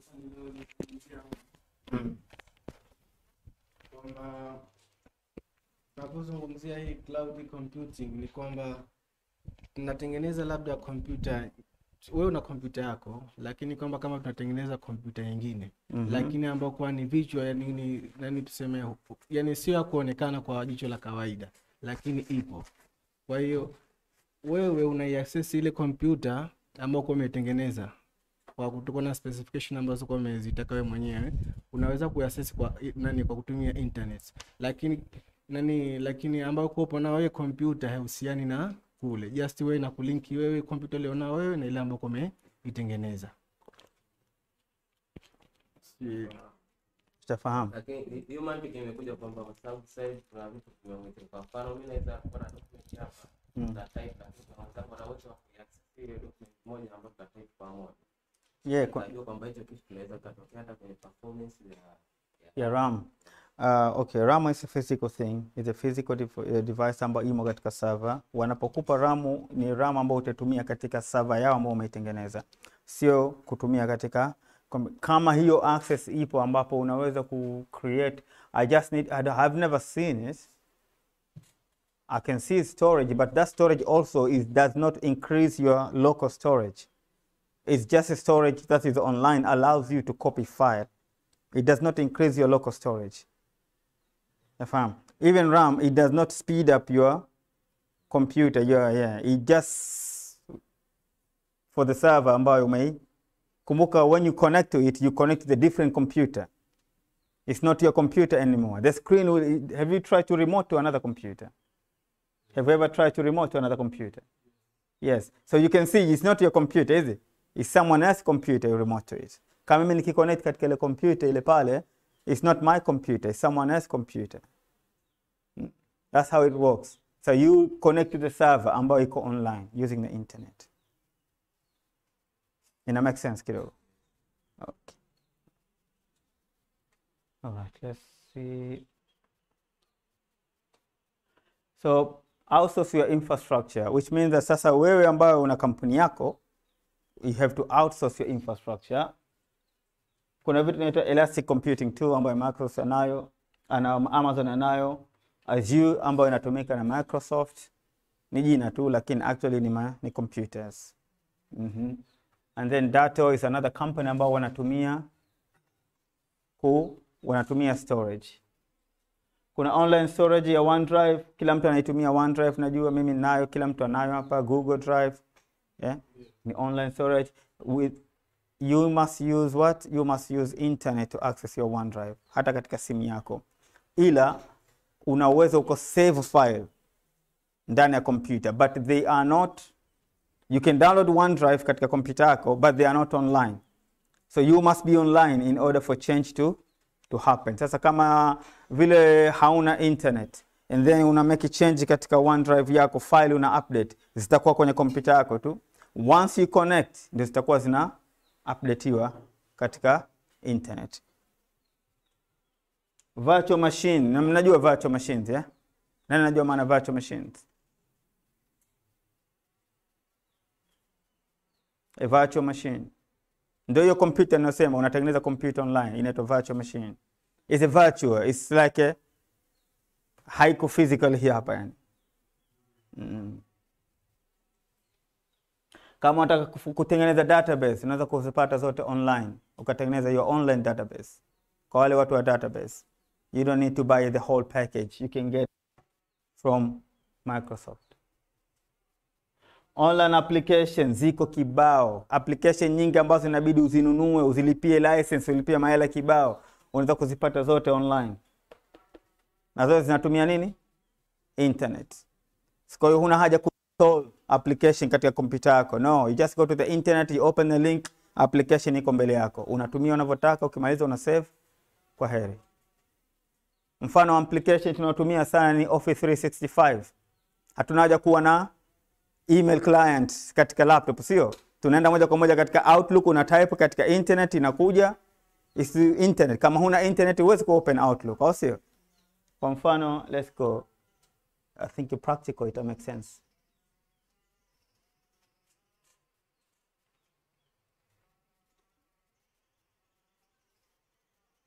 Oh, come on. So if I go to Outlook,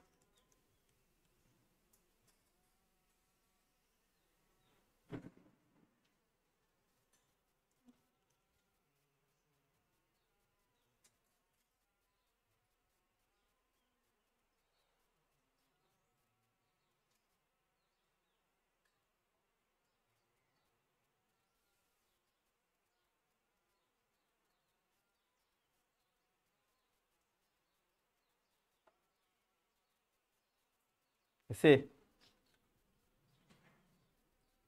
hii hapa iko online, sio? Katika internet. Which means I don't need to have application in Outlook kama hii ambayo iko hapa chini hii. I don't need it. I can just go to the internet na see my emails. Yeah? Because this one is a whole lot of application. I need to be inside, install it, manage it, all of that. But I can open my email through the internet.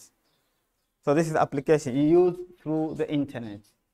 Ziko Google, if you want to Google as well, you can go to Google Mail. Where is the Google Mail?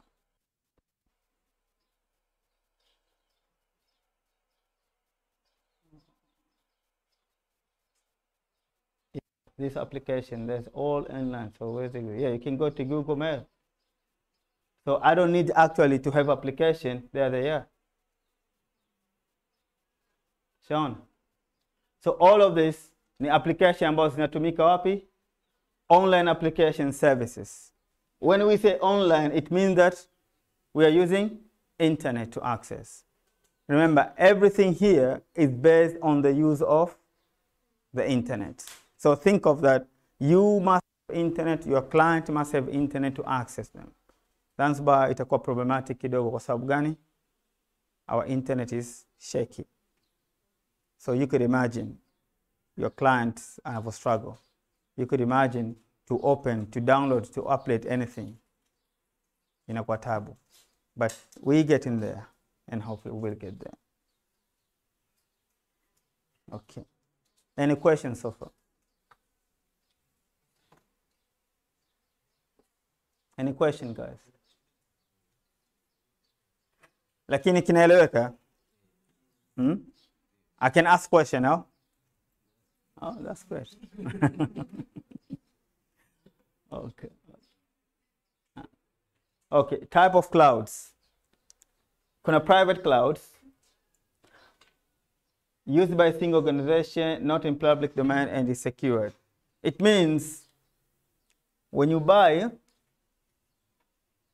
this, unaweza ukanunua storage nzima hii ya infrastructure just for you. You don't want to be shared with anyone. Kwa hiyo ile server ambayo ina storage zako na application zako, unamwambia Amazon au unamwambia nani Microsoft, I just want just me to have access to it, not to be shared. Tafahamu? Sasa ndio inakuwa private. Just one organization. Unaongea na ukitaka hicho wanakupa wao. Itakuwa online but just for you. No one can log in. Public ni kwamba zinakuwa resource owned by third party cloud provider delivered over the internet. Sasa hawa ni third party ambao wao wana provide for you. Sasa mna share hii na watu wengine. Security concern, au sio? When you share people, there's a problem. And hybrid iko vipi? Iko 50-50. Okay. Hybrid ni kwamba half of the information are on premises, half information are on the cloud. Shafam. That's meaning of hybrid. Mesha kusikia hybrid car, au sio? hybrid car zinatumia gasi na zinatumia umeme na nini na mafuta. Zikienda over 30 miles zinaanza kutumia mafuta, over less than 30 miles just umeme tu. That's the whole point of hybrid. Ni 50-50, yani half is this, half that. That's the meaning of hybrid.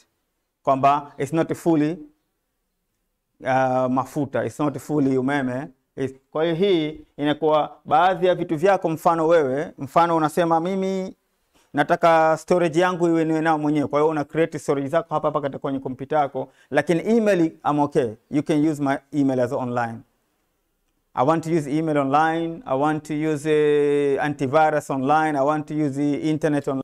Everything you want to me online, but storage file zangu is very secure. I don't want anyone to see them. Kwa hiyo nataka ziwe ndani tu. Kwa hiyo inakuwa half of it or 20% of your application just for you, na vingine vyote unavipeleka online. It depends how you deploy. Keep what you want in private. Sometimes you don't know. Unajua tatizo la cloud, you don't know who can access your files. Mimi nina picha zangu nyingi, but do I know who can access it? Kuna watu kwa Microsoft wanaziona. What if they access them? It's about trust, but someone can access also. Guys wanna maintain also is the storage. So for somehow, even they wanatuambia sisi hawana access, but who knows? Also, people are people. So you keep your stuff private. You don't want anybody to see them. If they're very, very secure, you don't want people to see them, keep them on premises. Na vitu vingine kama email, kama vitu vingine, naambia sawa nitatumia cloud. I'm happy for it. So it depends how you want it. Kuna deployment iko vipi? Cloud-based deployment, una run, migrate, design and build all application in the cloud. Kwamba kila kitu unachokifanya kinakuwa kwenye cloud. You can either migrate existing application, which means kwamba una application zako ambazo unazo hapa. When we say migration, what does it mean, guys? Unafahamu na migration? Kumove, au sio? Okay. Sasa tuna migrate application zetu za ndani, nazipeleka wapi? Kwenye cloud. The cloud migration. Unapo copy your file kutoka katika your computer, unaipeleka kwenye OneDrive, umefanya nini? Migrate. That's it. Simple like that. So you can either migrate existing application or you can build them on the cloud. So kama mimi na application zangu ambazo ziko katika computer zangu nataka kuzitia kwenye cloud, I can migrate them. They're existing application. Mfano na run virtual servers, database, network components. They're all clouds. There's so many services you can run on a cloud. Spend some time to research. Go to Amazon website, AWS. You can see so many services. And each one of them has a particular, so some of them are free, some of them are not. But just read, understand them. You can get the idea of cloud. Through that, you can get the idea what me, as a reseller, I can offer. Hapa Zanzibar. You can talk to the government. The government, they're very secure for this. They don't want everything to be cloud. But you can talk to private company. Listen, what if tomorrow unakuja jumba limeungua na kila kitu kimepotea? Watu hawajui, unajua vitu hivyo. Watu wengi hawajui vitu hivyo. Nilikuwa na rafiki yangu mimi mmoja yuko hapa, nilimuuliza juzi. Alikuja mtu kununua kitu, akafungua karatasi, kaandika. Nikamwambia that's it, you keep in there. So kesho moto ukiungua utamjua nani unamdai, nani humdai. Nani unamdai kiasi gani, nani humdai kiasi gani. Itakuwaje sasa? Sijafikiria kitu hicho, unajua. Yeah, think of it. You could lose everything. Lakini zikiwa cloud, you access everywhere, sio? On your phone, at home, everywhere. Jumba limeungua, liache liungue. Au sio? Laptop yangu nayo baba naingia bwana nakudai milioni 2 hapa. Toa pesa. That's it. Business inaendelea, sio? Applications ziko online as well. All you need is internet. Kwa hiyo naweza kufanya kazi popote, nyumbani, popote naweza kufanya kazi. Sina haja kuwepo. All I need is internet. So how fast your business will be kuliko mimi mpaka niende kazini kwangu niingie ni connect ndio nifanye kazi. Wakati wewe unaweza kutembea popote unapofanya. All you need is internet to do your work. So customer wako utawafanyia vipi? Mambo mengi utawafanyia. Una shida fulani, unaingia hapo hapo unafanya vipi? Somesha. Na watu wengi hawafikiri hivi. Kwa sababu watu wakiwa katika comfortable zone, they don't want to change. Na comfortable zone is the worst zone. Always you need to be on your toe, wanasema. Una stand na vidole kama hivi. So you always on the run, thinking. What if? But if you just sit down and relax, you think everything is over, it's going to hit you the time you think it's over. 2 in the morning, where there's a flood and everything has gone and you don't know where to start. Kuna application, kuna data za watu ambazo unazo, zote zishapotea. Haziko kwenye cloud. That's it. It's over. Your company is over then. Starts from the scratch. Lakini ungekuwa kwenye cloud, you don't need to worry. You just need the internet, business as usual. Okay, guys? So think in the terms of, kama umeajiriwa sehemu, think on terms, kama wewe ni reseller, unataka kuprovide service kwa watu, vipi utawa convince hawa watu ambao wako very, miaka mingi hapa wapeleki pesa benki, sio? Na kuna wazee walikuwa hawataki kutoa magodoro nje, kila ukimwambia godoro lishachafuka ile hataki kutoa. The reason why? Pesa anatia kwenye magodoro. Yaani godoro limechoka, mzee tubadilishe, mtagombana. Kwa sababu hataki liguswe. Kumbe katikati kuna mpaka mtu anakufa tena kisha fariki, mnakuja kutoa vitu na magika mapesa kibao, watu mna struggle kwa sababu wazee kwa weki pesa benki, hawaamini benki. Lakini imeenda mpaka sasa hivi watu. So you have to convince your client. Kama wewe ni customer, kama wewe ni reseller, you have to try to convince them. But in order to convince them, you have to know it first. Kama wewe hujui, maswali yatakapokuja utaanza, let me go and check it. No, have a confidence, learn about it. When you go there, you know exactly. Mimi hapa nakuja bwana na kutafutia storage ya online. Storage, okay. Una vitu vigapi? Na vitu kivaa, nitaviskani mimi. Mafaili yako nitayaskani mimi. Don't worry about scanning. Nitahifadhi mimi katika storage. All you have to pay me, nipe $1,000 kwa mwezi. That's it. I will do everything for you. Unaipata wapi storage, Sheikh? Storage. Una login kwa Amazon website, una register, una create storage yao, faili zake unazitia pale, unampelekea linki, hizi ni faili zako, unaziona, oh, thank you very much. Does he know anything?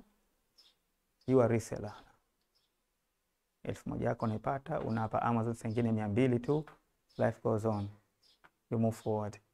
And another one, atawadisia na wenzake. Yake unamtengenezea login yake tu anaingia.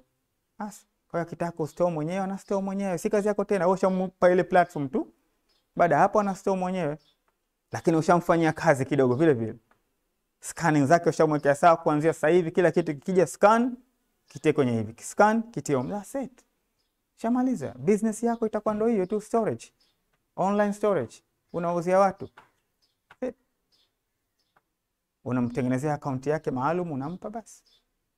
So think about the reseller point of view. Cloud on-premises deployment resources are deployed by using virtual machine and management, known as a private cloud deployment, where resources are deployed on-premise. Hii hapa cloud deployment, there's a different ones. So there's the one on-premises deployment. You have your virtual machine na management tools. Katika una deploy zile virtual machine. Hii inajulikana kama ni private cloud, kwamba inakuwa ni iko kwako tu, hamna mtu mwingine anaweza ku access. Kama nilikwambia ni kwamba server inakuwa ni yako wewe tu. Kwa hiyo una customer wako unampa yake yeye tu, lakini you have to be careful, it come with a cost. If you want specific for you only, it comes with a cost. Yeah. Kama vile taxi. Ukioda Uber peke yako, it comes with a cost. If you share, you will pay less. Unafahamu? Hii nadhani nishaizungumzia. You keep your legacy application, hybrid deployment, connect cloud-based resources on premises. Kitaka integrate cloud-based resource with the legacy IT application. Kitu kingine ni kwamba, mfano mimi hapa nilikuwa nafanya kazi NHS, we decided to go to the cloud, but we didn't like OneDrive. Kwa sababu gani? Ni hospitali, ina faili za watu, ina faili za watu ambao wanaumwa. What happen mtu akikopi file katika OneDrive nyumbani kwake anali access.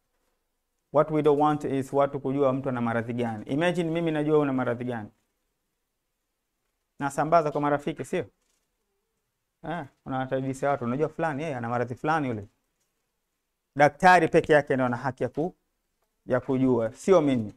Sasa hii wakaamua no, we want Office but we don't want OneDrive. So you choose what you don't want. You don't have to take the whole package. Kwa hiyo hata customer wako anaweza kuambia sitaki OneDrive, lakini nataka just email to Excel, Word, I'm fine with them, but I don't want OneDrive.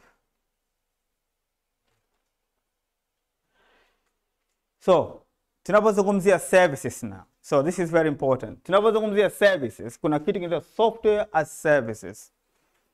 Kuna software lazima uzitie kwenye computer ili uzidownload, uzinstall kwenye computer, ndio zina run. Sasa wao wana provide hizi software online. You don't need to install them on your computer. You see?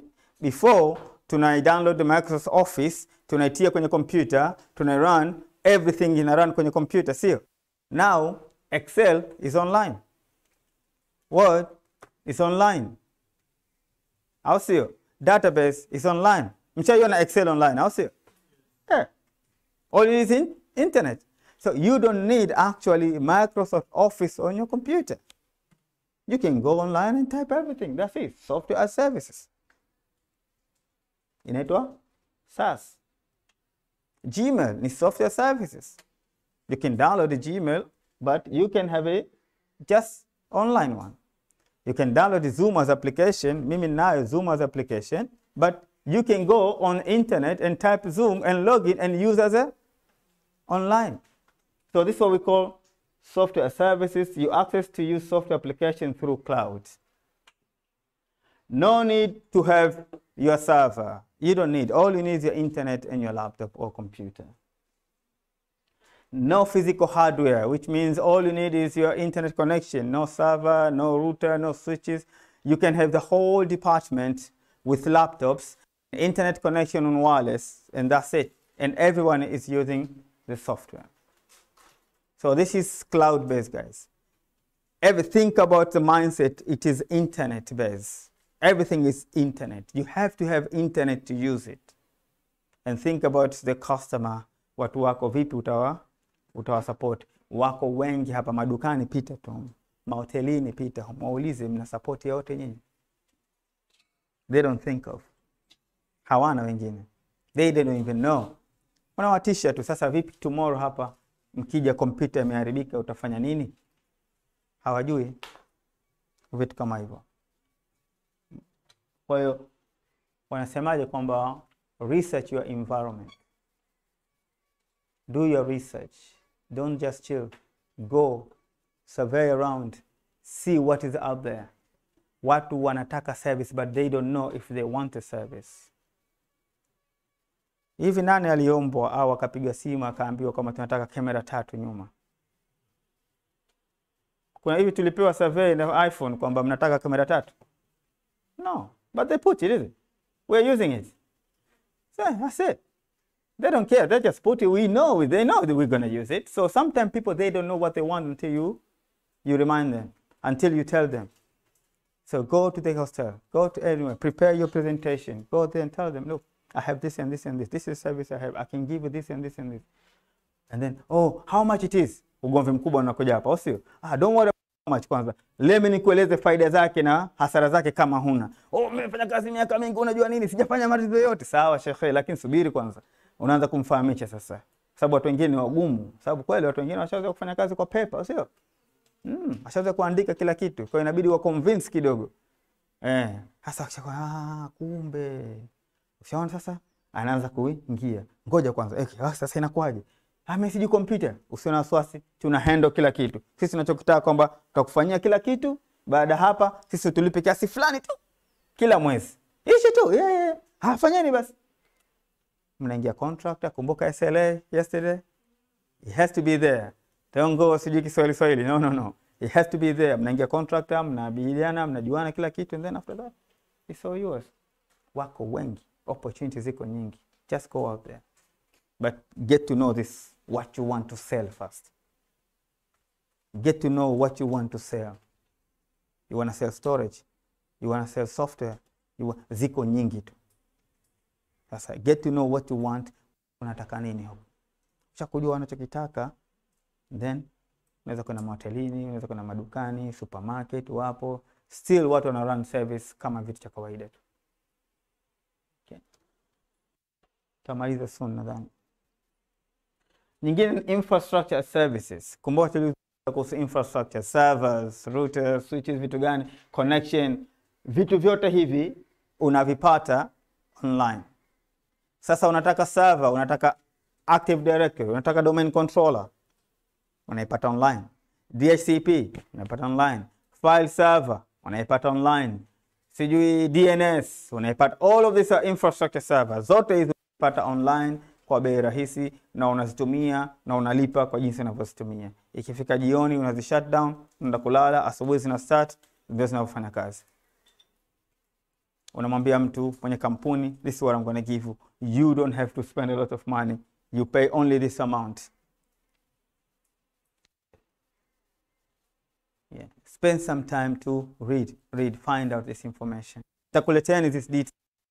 Nionyeshe mpate some time, na vile vile kuna certification zake, so you can do certification. If you don't want to do certification, all you can do ni kwamba you can soma mpaka ukaelewa. But as long as umeelewa is fine, you don't need to do certification. Also you can register as wewe, and then you can play around with this virtual machine. It's free. 750 hours free.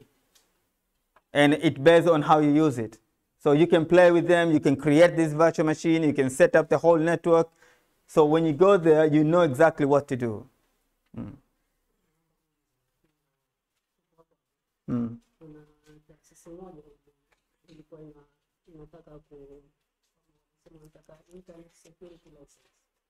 Internet?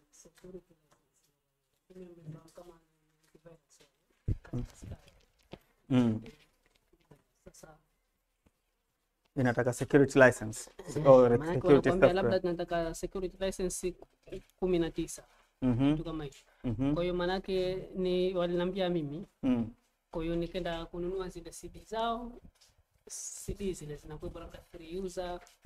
Hapa. Kwa hiyo nitaka pia ushauri, manake hapa nitakuwa nina uwezo moja kwa moja kuzinunua na itakuwa ni cheaper kuliko ile kule. Very cheap. Ziko kampuni zinauza just license. Na manake ile unajua kuwa na uhakika kwamba hapa ndio sehemu sahihi. Maana sijikawa umenunua lakini kuna reseller like you ambao wana mfano sisi hapa tulikuwa tunatumia unamaanisha huduma zote hizo zinafanyika. Yani mfano hapa let me see.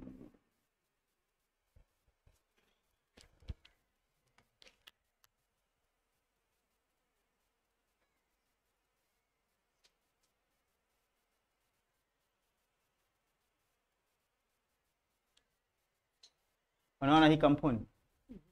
Hii kampuni kazi yake kutengeneza antivirus. Unanunua antivirus, unalipia based on license. Shafahamu?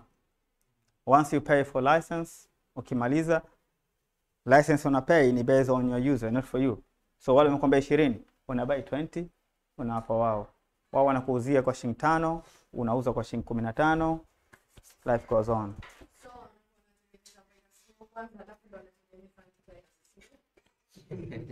I think what they do ni kwamba wana platform ambayo ina scan the whole world to make sure kwamba hamna kulearn about new viruses.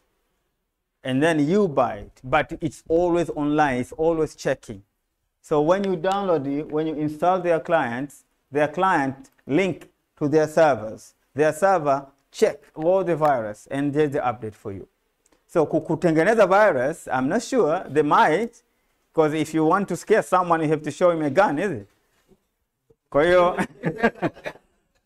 So it can be kwamba wana create this issue in order for you to buy and then kama hivyo. Kama antivirus market. Kwenye vitu kama hivyo, yani uwezo ukaja ukasema na antivirus kuna ya kuwa na virus. Hiyo waharibu hiyo watengeneze. Okay, I don't think it works that way, but what they do ni kwamba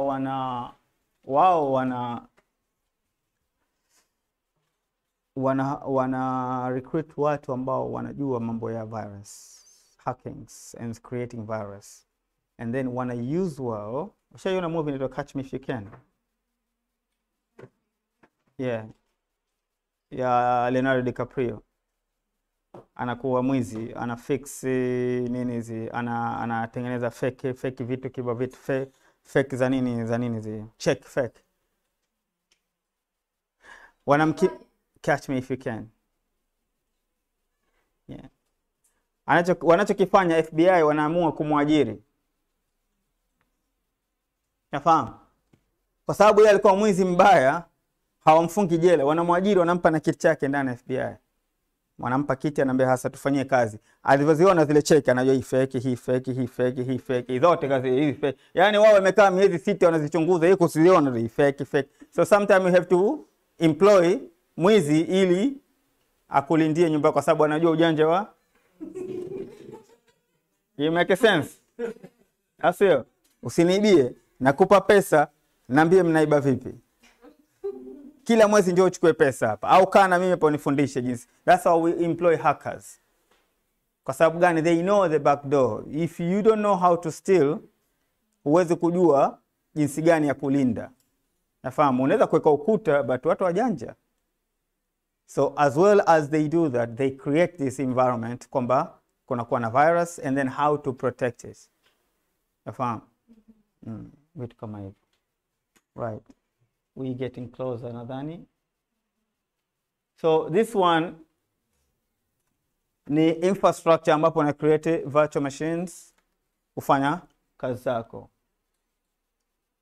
Na nyingine inaitwa PaaS. PaaS ni platform as services. Platform as service ni kama hizi ni platform ambazo unaweza ku create code like a Python, like a C#, Microsoft Visual Basic, Visual Studio, ambazo zipo kazi yake ku create programs for programmers.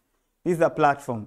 Huna haja kuinstall na kudownload the whole platform for Microsoft. You can get it for free, you can get it for online from cloud-based, and it is there for you to use. Shafahamu, eh? So what it does, it removes the need of organization to manage underlying infrastructure. You don't need to have the whole infrastructure.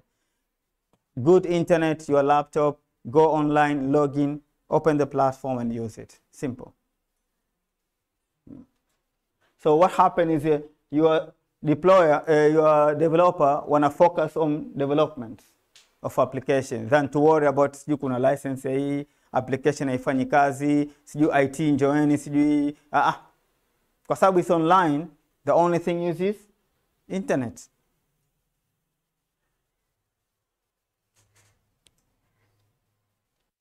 Tumezungumza kwa scalability. Is the process of how to remove resource based on demand. Unataka hard drive 10, umetumia 10, utaendelea kutumia 10. Wamegundua kwamba unatumia less, wanaziondosha, wanampa mtu mwingine. Kwa hiyo unabaki na zile, unabaki na 8 kama umeondosha 2. Kwa hiyo wana remove na ku-add based on your demand. So they don't charge you more. Wanachofikiri wao kwamba wanakuhitaji wewe the customer, they don't charge you more. Kwa hiyo umehitaji 10 mfano. Umeenda kulogi, umesema nataka storage ya 20 gigabyte. Okay, umeshatengenezewa. Lakini baada ya siku 3 wiki wanaona you only use 1 gigabyte. Wana scale down for 5 to 5. So you don't spend more. So they don't charge you more. Also, they want to use that someone else.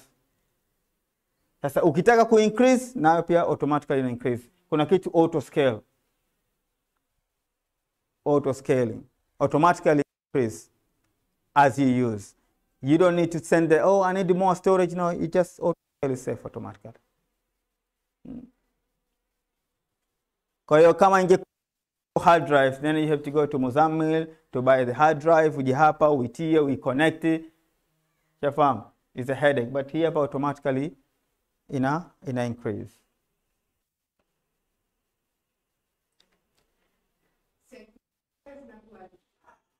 Massive security. It's a big security wanna create, to the point kwamba una create account humo ndani, una create security groups ambazo unaweza kuweka watu, na una create zile group, unazi give access to what you want. Inaweza kawa ni storage ya 20 gigabyte, ndani kuna folder 200, lakini folder fulani tu nataka mtu access. Kwa hiyo una create folder, na lile folder una provide permission katika lile folder tu. Kwa hiyo mtu haoni kila kitu, anaona lile folder tu. Kwa security iko very good, yeah. Security zao. What they did, they took the idea of having a server katika jumba yako, katika ofisi, na kuichange na kuiweka online. But the idea is the same. Security, everything is all the same. Underlying infrastructure is the same. The storage is still there, the server is still there, all the data center are still there, but you can access them using internet. That's all. It's not rocket science. It's a good idea, and it's helpful, and people, they think it's good because I can access my file anywhere, which is good. But yeah, it's good. But the underlying infrastructure is all the same. Everything is the same. There's no rocket science. It's massive, it's increasing, it's scaling. Another technology inside kama auto scale, vitu kama hivyo. Kuna two type of scales approach. Kuna predictive and dynamic. Predictive ni kwamba automatically una schedule to increase your size. Dynamic in a scale based on response. Kwamba inakuwa based on response. Kwamba based on how you use it, ndio inakuwa. Hii hapa unaiweka exactly. Unajua kwa December sisi tuna mafaili yetu yanaongezeka, kwa hiyo una set up ikifika mwanzo wa December tu automatically storage yako inakuwa, au servers zinaongezeka, speed ya RAM inaongezeka, vitu kama hivyo. Au jioni au asubuhi RAM zinakuwa nyingi, alafu ikifika mchana kwa sababu hamna matumizi zinashuka chini, zinakuwa sio nyingi kwa sababu una pay vile vile. Kumbuka, una pay, the more RAM you use the more you pay. Kwa hiyo once you scale down you don't pay. So remember, you pay as you use. If you don't use it, you don't pay. Hata kama ulitengeneza, as long as you shut down, you don't use it, you don't pay. That's why it's good to shut down you can shut down all your computer, all your virtual machine at night, go home to sleep, and can set automatically the static ifika asubuhi, you don't pay for night. Tumeelewana jamani? Okay. So this is the benefit ambazo unaweza kumhadisia mtu, kumuelezea mtu ambapo unapoenda kumuuzia your service. Ukamwambia vitu kama hivyo kwamba you don't need to pay for this. Kwa hapa electricity you have to pay all of this, but you don't need to pay for this. Kwa mfano hapa hatutumii sana unused capacity. Monday inatumika, Wednesday inatumika sana, so you can say automatically. Sunday hatutumii sana. Kwa hiyo hii hapa, kama mfano hii yote unalipia shilingi 50, lakini Sunday hii unalipia shilingi 5, ushasevu shilingi 45. Hapa maybe shilingi 35, ushasevu shilingi 5. Hapa shilingi 45, maybe ushasevu shilingi 5. Kwa hiyo unajikuta wewe the only day you use everything in full shilingi Wednesday. That's it. Siku zobaki zote matumizi yako yako hivi, na siku zinapanda na kushuka. Hii inaweza kaje ikawa. Kwa hiyo una save money as well, and they do this for you automatically based on how you use it. Yeah. Okay, kuna hii ya mwisho, I think baada hii itakuwa mwisho. Kuna kitu kinaitwa share responsibility. So Amazon ni mimi, nyinyi ni kama nani, tunaita mimi ni client. As a customer ndio sisi. Amazon ni hawa. This is what they provide Amazon. Wewe una provide hivi. Hili file nitatumia jamani. Na link zote na kila kitu. Kwa hiyo mta spend time nalo vile vile.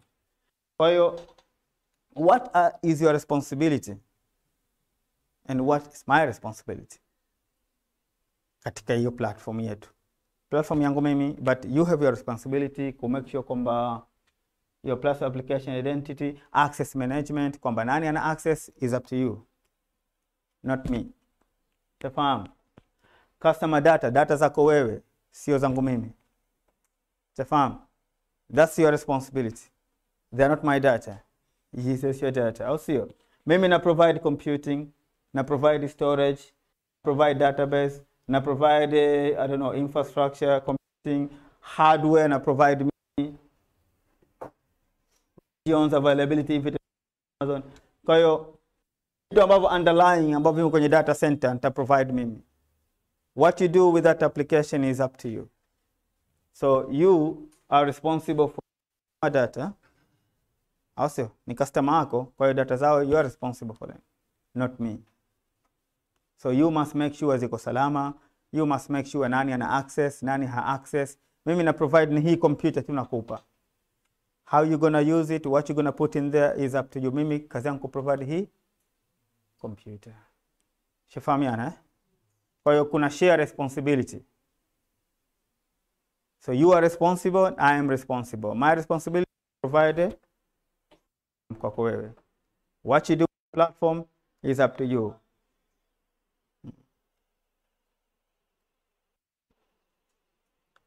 Development, kuna kitu kinaitwa Amazon Cloud Computing. Hii link nitawaletea, mtakuta ziko nyingi tu. Kitu gani cha kusoma, utaeleza mwenyewe, utasoma. Kama hutaki kufanya mtihani, unaogopa mtihani ghali, you can read it. You can read and understand it. Mpaka mwisho. Microsoft Azure anayo vile vile, nayo pia iko cloud. You can read as much as you can. Kuna so many documentation, ziko kibao, yani kuna YouTube kibao za watu wengi. Nita recommend which one, nitakusendeni link and then you can decide, spend some time, read. Think about you are either umeajiriwa au wewe ni umejiajiri wewe mwenyewe. Na vipi utamaneuver around kuifanya hii service kuwauzia watu wengine. But cloud computing is the future. It is here now. It needs to be used. We are IT. We need to push it for the government, everybody, private sector to use. So we need to convince them, but we can't convince them kama hatui. Nafahamu? So we need to change this mindset. Ili wao wawe confidence kwetu sisi. So we need to learn this. It is now. You have now. As you study, as you work, spend some time as well. And then once you get everything sorted, then it's up to you what you do with that knowledge. So what next? Certification, outsourcing, kama unataka kuwa reseller, service reseller, unakuwa partnership, customer demand, what they need. Kuna maduka kibao hapa yamejazana yanafanya shughuli hizi. What they need, find out. How they show their data. Kwenye paper, convince them. You don't need a paper, you can go to OneDrive. I can save time for you. Teamwork in collaboration. Hapa mnaweza mkakutana, hapa mshakutana watu wawili watatu, tengenezeni kampuni yenu. Bwana wewe unaichi, mimi ninaichi. Juzi niliwaambia nilikuwa hapa University of Zanzibar University, nilikuwa kwa Jumamosi. Nilikawaambia you don't have a baibui 20. Tamam. You don't have to have a viatu 200 katika nyumba. You have a mitandio 500. Come on. Do you really need mitandio 500? Come on. I'll see. So invest your money. Invest your money. Don't just spend it. Nishafahamu. Una pesa zako, umepata watu wawili watatu, baadhi ya vitu weka pesa, make sure ile pesa inakuingizia kitu. You have to choose between two things.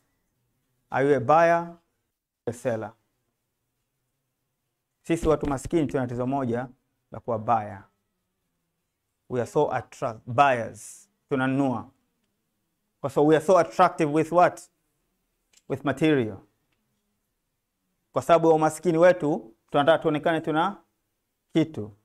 So suruali yangu iwe top notch, shati, mashallah, kanzu, kofia, yani but mfukoni shafahamu, unakuta mtu kofia lakini ana kanzu 20 zote zinang'ara, mashaallah, kofia nzuri, lakini 20 za mbili tu zinatosha, uza zote, chukua ile pesa invest somewhere. Do you really need 20 nani kanzu 20? Do you really need Bible 50 sijui? Mitandio 70? Really? Invest the money.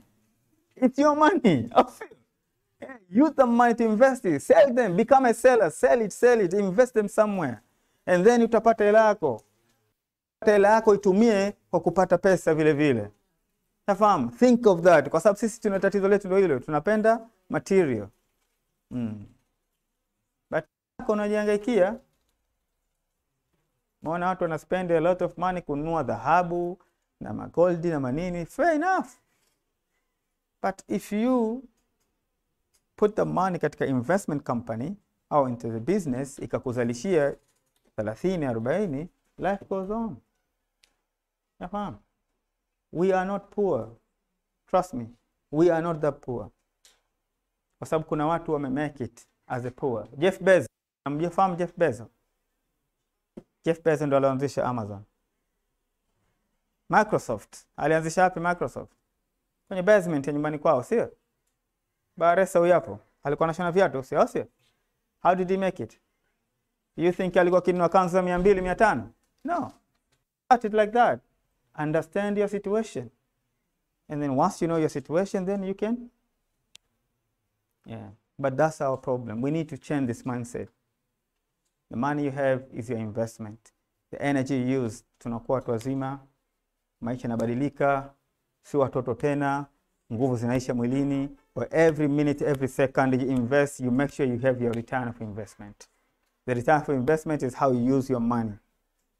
Kila mwezi unapokea mshahara, how you use that money is very important. Nishafahamu? This is the idea wenzetu wanazo. Mtoto wa miaka 16 kishaanza kusave pesa. Kabla hajahama kwao, miaka 16, 10 ngapi anafanya kazi ana save pesa.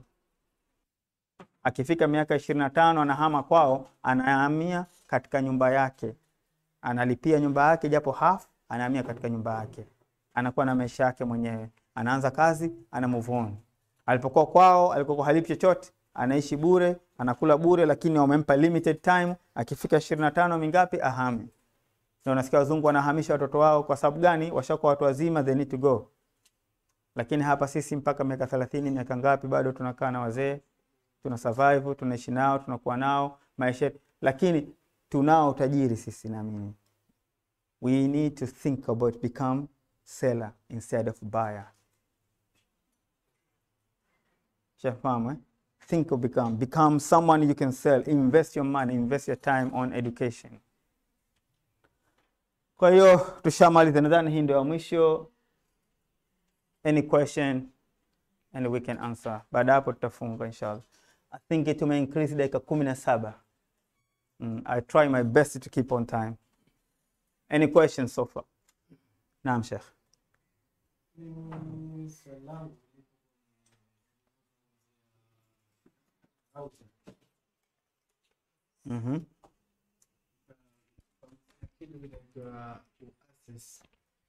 Yani kwamba unampa permission. Naweza nikaizima hiyo sio? Okay. Okay. Okay. Okay. I can hear you now. Swali langu mimi liko kwenye routers pale. Uliposema kama tunapotumia kitu umekizungumzia kinaitwa Cisco. Yeah. Ukasema kama unaweza ku permission kwamba sehemu, yani kwamba sehemu ikawa na internet labda router, yani ikawa na wifi zaidi ya 3. Moja ikawa ni free, nyingine ikawa ni kwa passwords. Sasa nilitaka kujua kwamba ni kwa routers moja ama ni hizo wireless ziwepo nyingi ndio unaweza kufanya hivyo, ama kwa moja tunaweza kuidelicate kwa access hizo. Okay. I can namaliza ndio jamani. Mtansama. Okay, I'll say.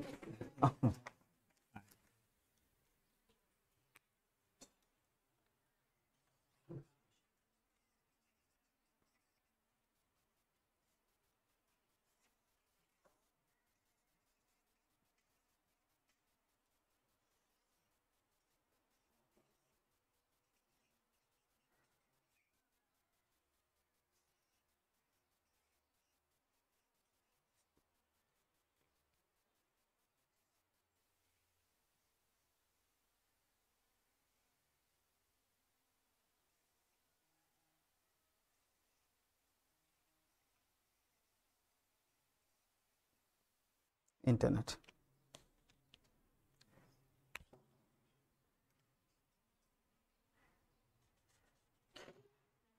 The concept of LAN and WAN, mnaifahamu eh? What is LAN and what is WAN?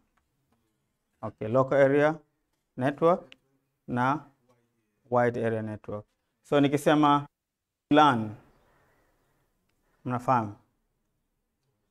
Wireless LAN. Okay. Hasa hii inaitwa controller. Ningekwambia the router ambayo mnatumia katika nyumba na access point. Okay. So katika wireless LAN humu inakuwezesha wewe ku create something called as more than one. So utakuwa na pamoja use 1, pamoja use 2, pamoja use 3. This wireless LAN inakuwezesha kufanya hivyo. Wireless LAN moja ni device moja, ndani yake una login, unakuta unatengeneza kitu kinaitwa nini? Profiles. Yes. Na hizo profile ndio zina nini? Unazilink na your access point. Your access point is either connected directly or it's connected to the switch. Sasa unapo start access point hapa, inakuja hapa, ina send packet, ina look for wireless controller. Access point to work as a standalone. Router zetu, mna router hapa, sio? Ni standalone, iko peke yake, inajitegemea yenyewe. Una configure kila kitu mule ndani katika router. Sasa you can set up as a standalone. Or you can set up this one ikawa in the infrastructure mode. Infrastructure mode ni kwamba you have to go and find the wireless controller, pick up a profiles and identify itself. Kwamba jamani, mimi ni fulani fulani, based on I need IP address, my MAC address is this, and then once you get that, itaanza kunini? Pick up information. It'll work based on the information of this wireless controller. Jafahamu? Yeah. So what happened is, what SSID itakuwa ina broadcast. Broadcast ni kwamba kuzisambaza watu wakawa wanaziona sasa. Katika transmissions kuna broadcast, kuna multicast, alafu kuna unicast. Broadcast kila mtu anasikia, kama vile BBC broadcast, British broadcast. Hapa mna Zanzibar broadcast, inaitwaje? TBC iko Tanzania broadcast. Everywhere unaipata, ndio broadcast. Kwamba hii AP ina broadcast everywhere, kila mtu anaipata. Multicast ina based on watu au devices. Watu aina fulani tu au device aina fulani tu ndio zinapata, kwa choice fulani. Unicast ni one to one, one AP to another, one computer to another, one router to another, one to one. Yeah. Sasa AP kazi yake ni ku broadcast nini? SSID. SSID ndio zile pamoja 1, pamoja 2, pamoja 3 ambazo zimesetiwa wapi? Ndani ya wireless controller. Zinatengenezwa humu. Kwa hiyo wewe as an engineer una login, unazitengeneza zile profile humu. Sasa why unazitengeneza profile tofauti?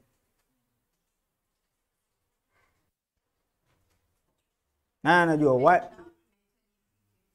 Okay. Mahitaji yafike, yes. What other things? What other factors?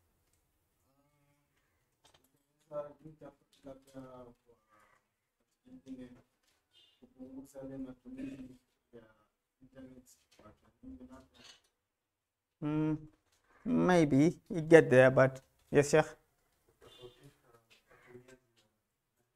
Okay. What were? Yes. So you can see kwamba inaweza ikawa hii ya mwanzo ni ya watu wa office only.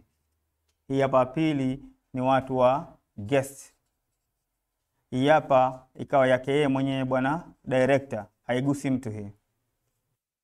That's it.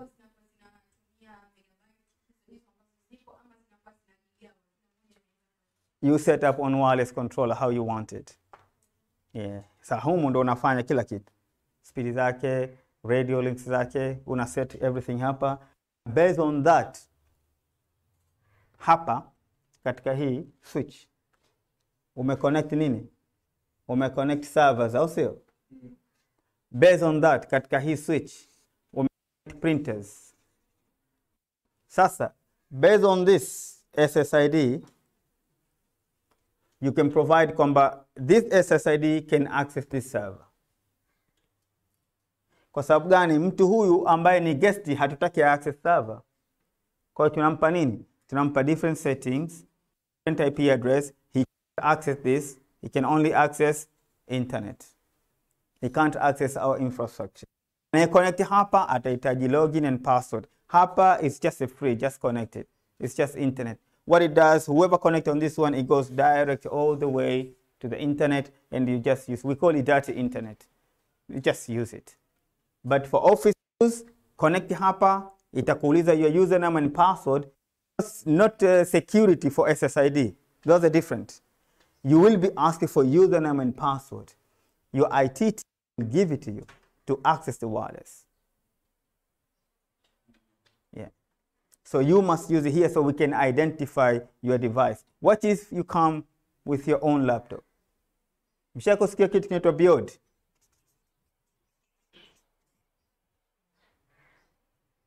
Bring your own device. Yeah.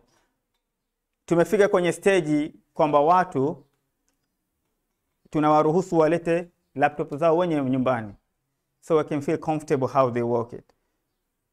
Once they come in, they can connect it, we can install our software, and then they can use the network. That's it. They can access everything. Which means we save money also. We don't need to buy a laptop. Bring your own device. Ni kwamba katika infrastructure ya kampuni nyingine ambayo ina watu wengi, tunawaruhusu baadhi ya watu au mtu yoyote ambaye anaweza kubring his own device kuconnect to our network. Tunakuruhusu wewe. Kwa hiyo unapokuja, tuna install software katika laptop yako ambayo ina link katika network yetu. Ni laptop yako lakini. That means kwa laptop yangu lakini sio ambayo imenunuliwa na ofisi nikapewa. Ni yako wewe kutoka nyumbani kwako. That's why your own device.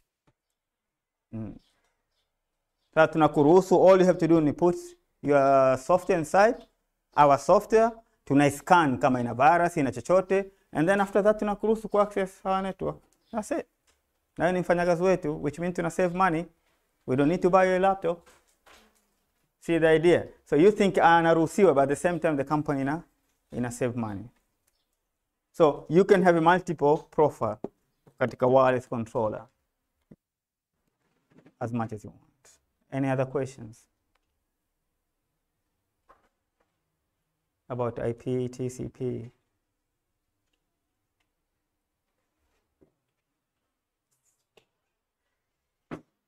Any other question, guys? Okay. I think this is it. I'm not swali lingine, au sio? Okay. I think tumemaliza kwa leo. Shukran sana kwa kuja kwenu. Na tegemea tulichokijifunza hapa kina make sense. Inaweza kawa hakija make sense now, but in the future as watu na develop, naweza kujikuta ukakumbuka yule jamaa yule alisema kitu fulani nakumbuka siku zile. Now maybe kina make sense now, but if it doesn't make sense now, wanasema hamna kitu ambacho kinakuwa empty. Everything is something. Whatever we start here, it might help you in the future, or you might help someone else, but I hope cover kila kitu.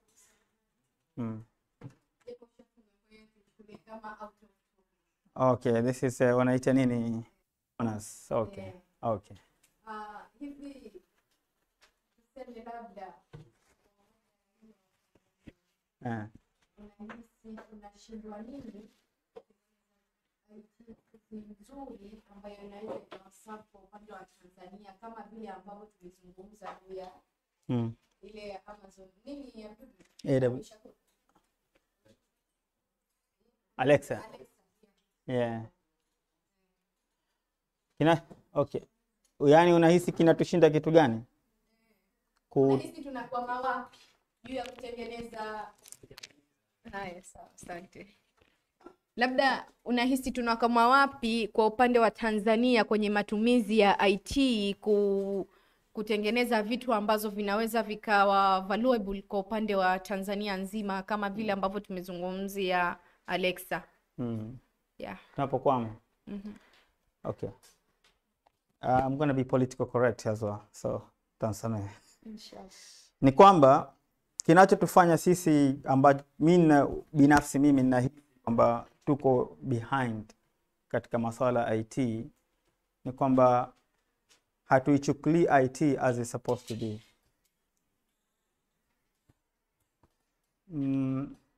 Environment zetu zinatufanya tusipanuke kiakili na kuona vitu vingine. Kwa hiyo tunachokiona ndio hichi kilichokuwepo hapo. Hatu spend time ku study. Tunachokisoma ndio hicho, mtu usome kitu kingine. Resource ambazo tunazitumia hazipo, sio nzuri, haziko. Unajua mimi nilipoenda Europe kuna kitu kimoja ambacho nilijifunza tulipokuwa darasani ni kwamba around you kuna resource ambazo unaziona physically. Kwa unachokisoma kiko mbele yako. Nakumbuka hata hapa tulikuwa tunasoma chemistry nilipokuwa secondary hapa. Kuna kitu kinaitwa Bunsen burner. Unajua Bunsen burner? Nani kiona exactly? Bunsen burner. Ushakuiona? Ushakuiona? Yeah, wakati sisi tunasoma tulikuwa tunachorewa tu ukutani. You see the problem? Huishiki, huioni, huja kuiona hata siku moja, unachorewa ukutani, this is how it look like. Sasa vipi mtu atasoma kama hivyo? Lakini kule zimejazana juu ya meza, unazishika, unazifahamu, unazijua ziko vipi, unaziona zinafanya kazi, akili na natanuka. Another thing is a resource management. We do not manage our resource katika nchi zetu. Yafahamu? Ndio tatizo kubwa tulikuwa nalo. Resource tunazo, what tunao, but how we use them. Watu hapa wako so fast to develop applications. We need this platform, we need this platform, we need this platform. Sawa.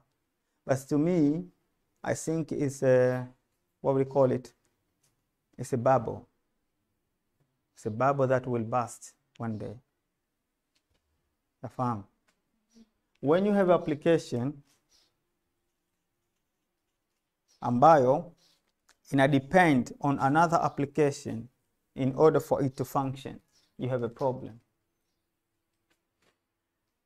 When you have application ya kulipia gari au ya kulipia ticket ambayo ina link na application nyingine na link na nyingine na nyingine na link na nyingine ku provide this na nyingine, what do you have?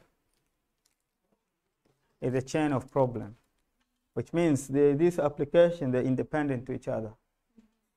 Which if I cancel this, I cancel this link, hamna kinachofanyika.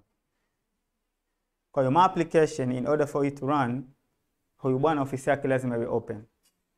Akifunga server yake, mimi siwezi. Ndio tatizo tuliloliona hapa. We are very fast to create application, but they are all linked to each other.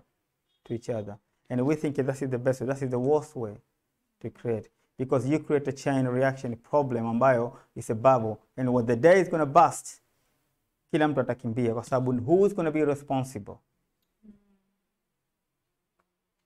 You are not responsible for my application, are you? You are not. I'm not responsible for your application. You see the problem? We should be able to sit down and think about how we can pull all of this and become 2 or 3 applications that interconnect to each other, but they actually work independent as well. It means that hata kama hii ikifa, still hii inafanya kazi. But what I've seen here, we are piling up different applications. If you speak to someone kwa wizara fulani, mna application ngapi? Here. Okay, how do they work? Oh, they're all connected to this one, so they all work. I don't know why we have this application. I know they're supposed to be there, but for what reason they must be there? But it's a bubble, and this bubble will burst. And if the day it's going to burst, who will take that responsibility? We don't know. So that's why we can't get to that level. Wenzetu, kabla ya Alexa haijaja, let's say any other application, this is how I learn. Before you develop an application, kwanza, unatazama the need of that application. You do your research, feasibility studies. Once you get a feasibility study, you get to know kwamba kweli watu wanakihitaji au kihitaji. And then after that, we start yesterday strategic. You plan, you design, you test mpaka inafika stage kwamba unajua una uhakika hii application ina work based on scenario, kwa sababu mara nyingi application tuna test watu 20, wakiongezeka 21 tu inaanza kuwa slow, haifanyi kazi. Kwa sababu gani? We didn't test properly. We just want to push out there, it has to be there what they can use it, and then whatever the problem we will fix. Sasa na gari inatembea huku inafixiwa, unafahamu, as we go. Sasa matokeo yake hatufiki mbali. Kwa sababu gani? Applications nyingi zinajazana, after wale hazitumiki tena. Zipo, but the government has spent millions to develop this, but who's using them? How many applications mmeshasikia za serikali lakini hazitumiki tena? Nyingi. How much money serikali imespend? Yeah. But people, they want to push it. As long as it's there, we did this, we've done this. How many people they use it? Because after you develop application, what you need to do is when you put an operation, you need to review how many people they use and why they don't use it. If they don't use it, what can we do to make them use? If they don't want, what other resource, what other feature we can add? That's how Microsoft winning every day. He doesn't ask you what you need. He's just doing survey. You fix every day. You fix for him. You fill the information for him. He knows, watu wa Afrika wanatumia hivi, watu wa aina fulani wanatumia hivi. Kuna watu maalum wanakaa, and then they send it to you. And then we develop continuous service improvement. But we just throw it out there. Imekaa pale inatumika, baada ya muda haitumiki tena, hajui nani anaitumia. As long as the project ilifanya kazi, na imetumika na imefanya kazi, that's it. So that's our problem, resource management. We need to plan before we implement. After we implement, we need to analyze. After we analyze, we need to make sure kwamba, for how long itafanya kazi hii? Yeah. What if? The worst case scenario. But we don't do that because the plan is to shovel out there. So to me, it's a bubble. And this bubble will burst one day. Someone has to take responsibility, and I believe everybody would say, it's not me. So to answer your question, the reason for that is we do not manage our resources properly. In terms of money, in terms of people, knowledge of people, all of that need to be there. Any other questions? Right, I think we are done. Thank you guys, thank you very much. Thank you for your time na kila kitu. Yeah, so I hope tulichokisoma hapa kitasaidia na kinasaidia. Kama hakijasaidia, samanini sana. Kama hujakifahamu vizuri, utansame, but nitasend email kwa Rashid na link zote ambapo kama watakuwa na email zenu wakutumieni, na presentation zote hizi nitakutumieni, na other document nikiwa nazo pia nitawatumia ili mpate at least kujiendeleza. Namba yangu ya simu nadhani Rashid anajua, isiyo ya hapa kwa sababu unaondoka Friday, kwa hiyo sitakuwa hapa after Friday. Kwa hiyo kama kutakuwa na communication yote, Rashid anaweza kukupa namba yangu, mwambie nakupeni, it's okay, you can take my number and my email as well. Iwe favor kama unaweza kutajia ukatuandikia. Okay. Oh, there's a problem because we're online. I don't want to be online everywhere. Okay. Yeah. Okay, sawa. Sawa. Ushaelewa, eh? Okay. Okay, once we finish it. Okay. Kwa sababu once you go on YouTube then okay, kwa hiyo ndio hivyo jamani. Makosa yote niliyofanya mtanisame, binadamu sisi. Nimekuwekeni sana jana, samahani sana. Na leo at least kidogo tumeongeza muda, but I like to talk, I like to share so much information. The more I talk, the more I share. So at least nyinyi mmepata kitu. But sameheane inshallah. Tutaonana siku nyingine. Shukran sana. Assalamu alaikum.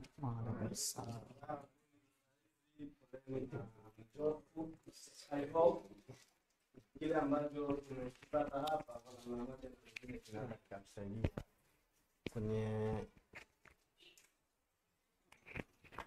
kwenye maisha yetu ya kazi na kwenye maisha yetu ya kawaida, na kwa wale ambao mpaka sasa hivi labda hatuna sehemu ambayo tunafanya kazi. Mr. Abdul ameelezea vizuri na kuonesha zile fursa zilivyo. I hope watu watazitumia hizi fursa na kuweza kutengenezea mazingira ya kuendeleza ama kujikuza kiuchumi, lakini pia kusaidia nchi yetu kwa ujumla. On top of that, this is our first session of this program, Vijana Makini Meetup. Nilitengeneza feedback form, nimeituma kama evaluation form, nimetumia email zenu na nimeangalia pale, nimeona kuna response kama 3. So nilikuwa naomba sana, yani feedback zenu ndio zitakazotufanya sisi tutengeneze, yani to make improvement, wapi tuboreshe, kile ambacho hakikwenda sawa next time kiwe vizuri. Kwa hiyo naombeni sana mupitie kwenye email zenu, mtakutana na hiyo link, kila mtu atusaidie kujaza ili tupate hizo feedback. Baada ya hayo nadhani mimi sina zaidi la kuongezea. Naomba nimpishe Musa aje aongee chochote na kutufungia mkutano wetu. Mimi nilikuwa nataka kujua wangapi ambao tupo hapa wako kwenye group letu la Friends of Pamoja na wangapi hawapo, ili kwa sababu kwenye group letu hilo tunakuwa tuna mjumuisho wa beneficiaries wetu wote wa Pamoja Youth Initiative ambao wamehudhuria event japo moja za Pamoja Youth Initiative. So tunaposhare fursa nyingine either za kielimu, labda job creation, career creation na vitu vingine vingi, tunakuwa tunashare humo kwa ajili ya watu kufanya application. So kama itakuwa kuna mtu yoyote hayumo, basi aje anione ili tujue tunasaidiana vipi. Asante. Ni hayo tu. Kitu kizuri jamani ni kujifunza kwa watu ambao wametutangulia. Yani it's like kwamba sio sifa kila siku kuanza mwanzo. Sometimes tunaacha watu watangulie, then wakifika watuambie kule wamekuta kitu gani, ili na sisi tuanzie pale walipofikia. So the way Mr. Billy alivyokuwa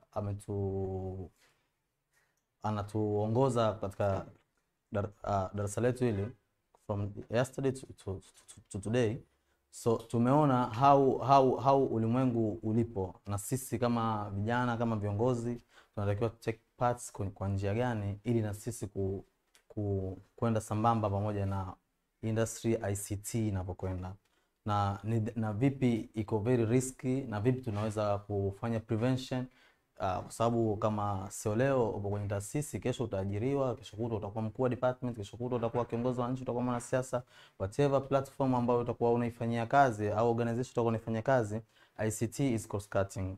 Maana yake tu hakuna kwa ulimwengu unapokwenda kitu hakiepukiki kabisa. Yani matumizi ya ICT hayaepukiki from individual to organization wise au community wise. So the way alivyokuwa anasema alivyokuwa anaanza, actually nilikuwa najitathmini mimi mwenyewe. Nilikuwa naona kwamba I'm not a ICT guy, manake sio mtu wa coding, sio mtu chochote, lakini the way alivyokuwa anajaribu ku elaborate vile vitu ambavyo zile components, manake ilikuwa naona kwamba kwa njia moja au nyingine basi na mimi mwenyewe nahusika manake kuwepo kwenye darasa. Yani sijakosa chochote kuwepo kwenye darasa. Of course kwamba hapa nipo katika timu ya decision makers. Kwa hiyo mwisho wa siku kwamba na sisi tunatumia CT. Manake kutokana na elimu nilopata, mwisho wa siku na mimi ninaweza kuchangia kutokana na experience Abdullah au ile darasa ambalo ametupa. So lengo letu sisi hapa ni kuandaa viongozi vijana, kuwafanya wawe viongozi bora. Na hatuchagui, hatusemi kwamba wewe lazima ukawe mwanasiasa, hatusemi lazima wewe ukawe nani. Mwisho wa siku inaanza kwenye ngazi ya familia, wewe mwenyewe ngazi ya familia mpaka community wise. So tunachokipata hapa tukichukue, tukifanyie kazi kama Daudi alivyotangulia kufanya, alivyotangulia kusema, tukifanyie kazi. Kwa sababu tunapokwenda guys, manake ICT ndio nakuja kuchukua, yani in industry ambayo itakuwa manake ina subscriber wengi, manake ina watumizi wengi, kwa sababu ni cross cutting. So tujitahidini kuchukua hichi tulichopata hapa kuwapa na wenzetu. Vijana Makini Meetup ipo kwenye, tutafanya kwa njia tofauti. Leo hii tumefanya kama njia ni workshop, next time tunaweza kufanya outreach, next time tunaweza kufanya dialogue na kitu kingine. So let's keep in touch.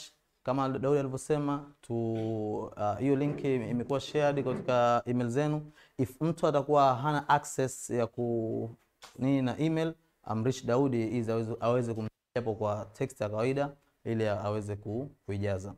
Guys, kwa ambaye hajafollow page zetu za social medias, Facebook, Instagram, LinkedIn na Twitter.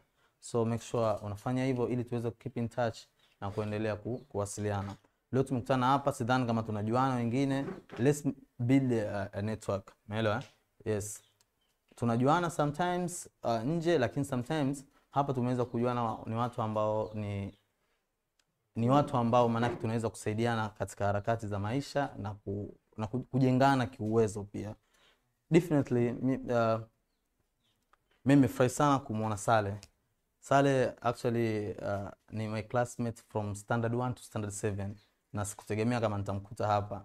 So na yeye ni IT, manake actually hivyo focus kabisa IT. Kwa hiyo nimefurahi kumuona hapa, naamini kwamba naye atakuwa balozi mzuri wa Pamoja Youth Initiative uko nje anapokwenda. So let's connect each other, umeelewa, one to another, kwa sababu mwisho wa siku sisi tunakuja kukutana wizarani. Manake unaona kuwa mkuu wa department hii, mimi nakuwa mkuu wa department hii. So tukianza kuconnect hapa, mwisho wa siku ni timu ambayo tunakuja kuijenga, inakuwa ni bora zaidi, kwa sababu tunaweza kufahamiana na kusaidia jamii kwa ujumla. La zaidi sina, ninashukuru kwa kufika hapa. Kwa mtu ambaye atakuwa labda amemiss, anataka hizi recordings, unaweza kusearch kupitia Riyadh Online TV YouTube, unaweza ukazipata hizi records na kuweza kuendelea na kushare na wengine kwa manufaa ya ujumla. As alivyosema, tutamalizia na picha pamoja. Kabla hapo, Daudi anala kusema chochote, mwenye question yoyote, mwenye nini yoyote, anaweza akasema after winding up na kumalizia na picha. Karibuni sana jamani. Basi sina kikubwa ambacho nataka kusema, lakini kipekee kabisa nataka nitoe shukrani kwa facilitator wetu Mr. Abdul. Asante sana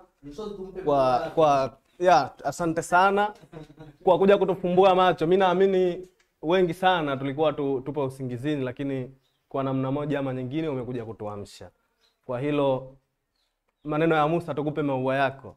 Asante sana, tunashukuru sana, lakini nilikuwa naomba kabisa mtu mmoja basi ajitolee peke mwenyewe, yani bila kuchaguliwa, aje atuongoze, tumpashie kipekee kabisa Mr. Abdul kwa yale mambo mazuri ambayo ametupatia kutoka jana mpaka leo tulipomalizia. Baada ya hapo tuwe tumefunga activity yetu, tumalizie na picha ya pamoja, tufanye yanayofuata.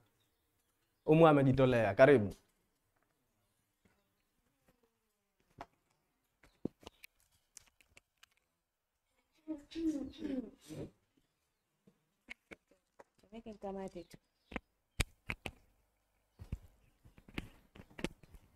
Okay. Kwa kuwa mimi ni mzungu nitaenda kizunguzungu, sawa? Tutapasha kwa namna 3. Nitasema abako ambayo itamaanisha 1. Nitasema ferinya ambayo itamaanisha 4. Nitasema aferinya itakayomaanisha 10, like abako, ferinya, aferinya, like that. Okay, hebu tujaribu. Abako, abako, ferinya, ferinya, ferinya, like that again. Okay, abako, abako, ferinya, ferinya, ferinya. Yeah, tena basi. Ya mwisho. Abako, abako, ferinya, ferinya. Abako, abako, abako, ferinya, ferinya, ferinya. Yeah, thank you.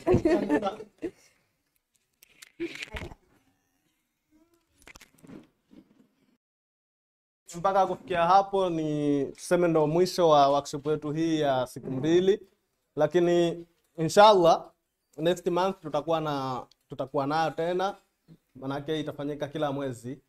Inaweza topic isiwe hii, actual topic haitakuwa hii, kutakuwa na topic nyingine, lakini ni workshop itakuwa inafanyika kila mwezi. Inawezekana kama alivyosema Musa, wakati mwingine ikawa ni dialogue, wakati mwingine ikawa ni kind of workshop kama hivi, wakati mwingine ikawa ni outreach program, lakini tuna mpango wa kufanya hii activity kila mwezi. Asanteni kwa ushirikiano wenu na uwepo wenu, tunashukuru sana. Karibuni tena pamoja Youth Initiative. Msisahau kufollow page zetu.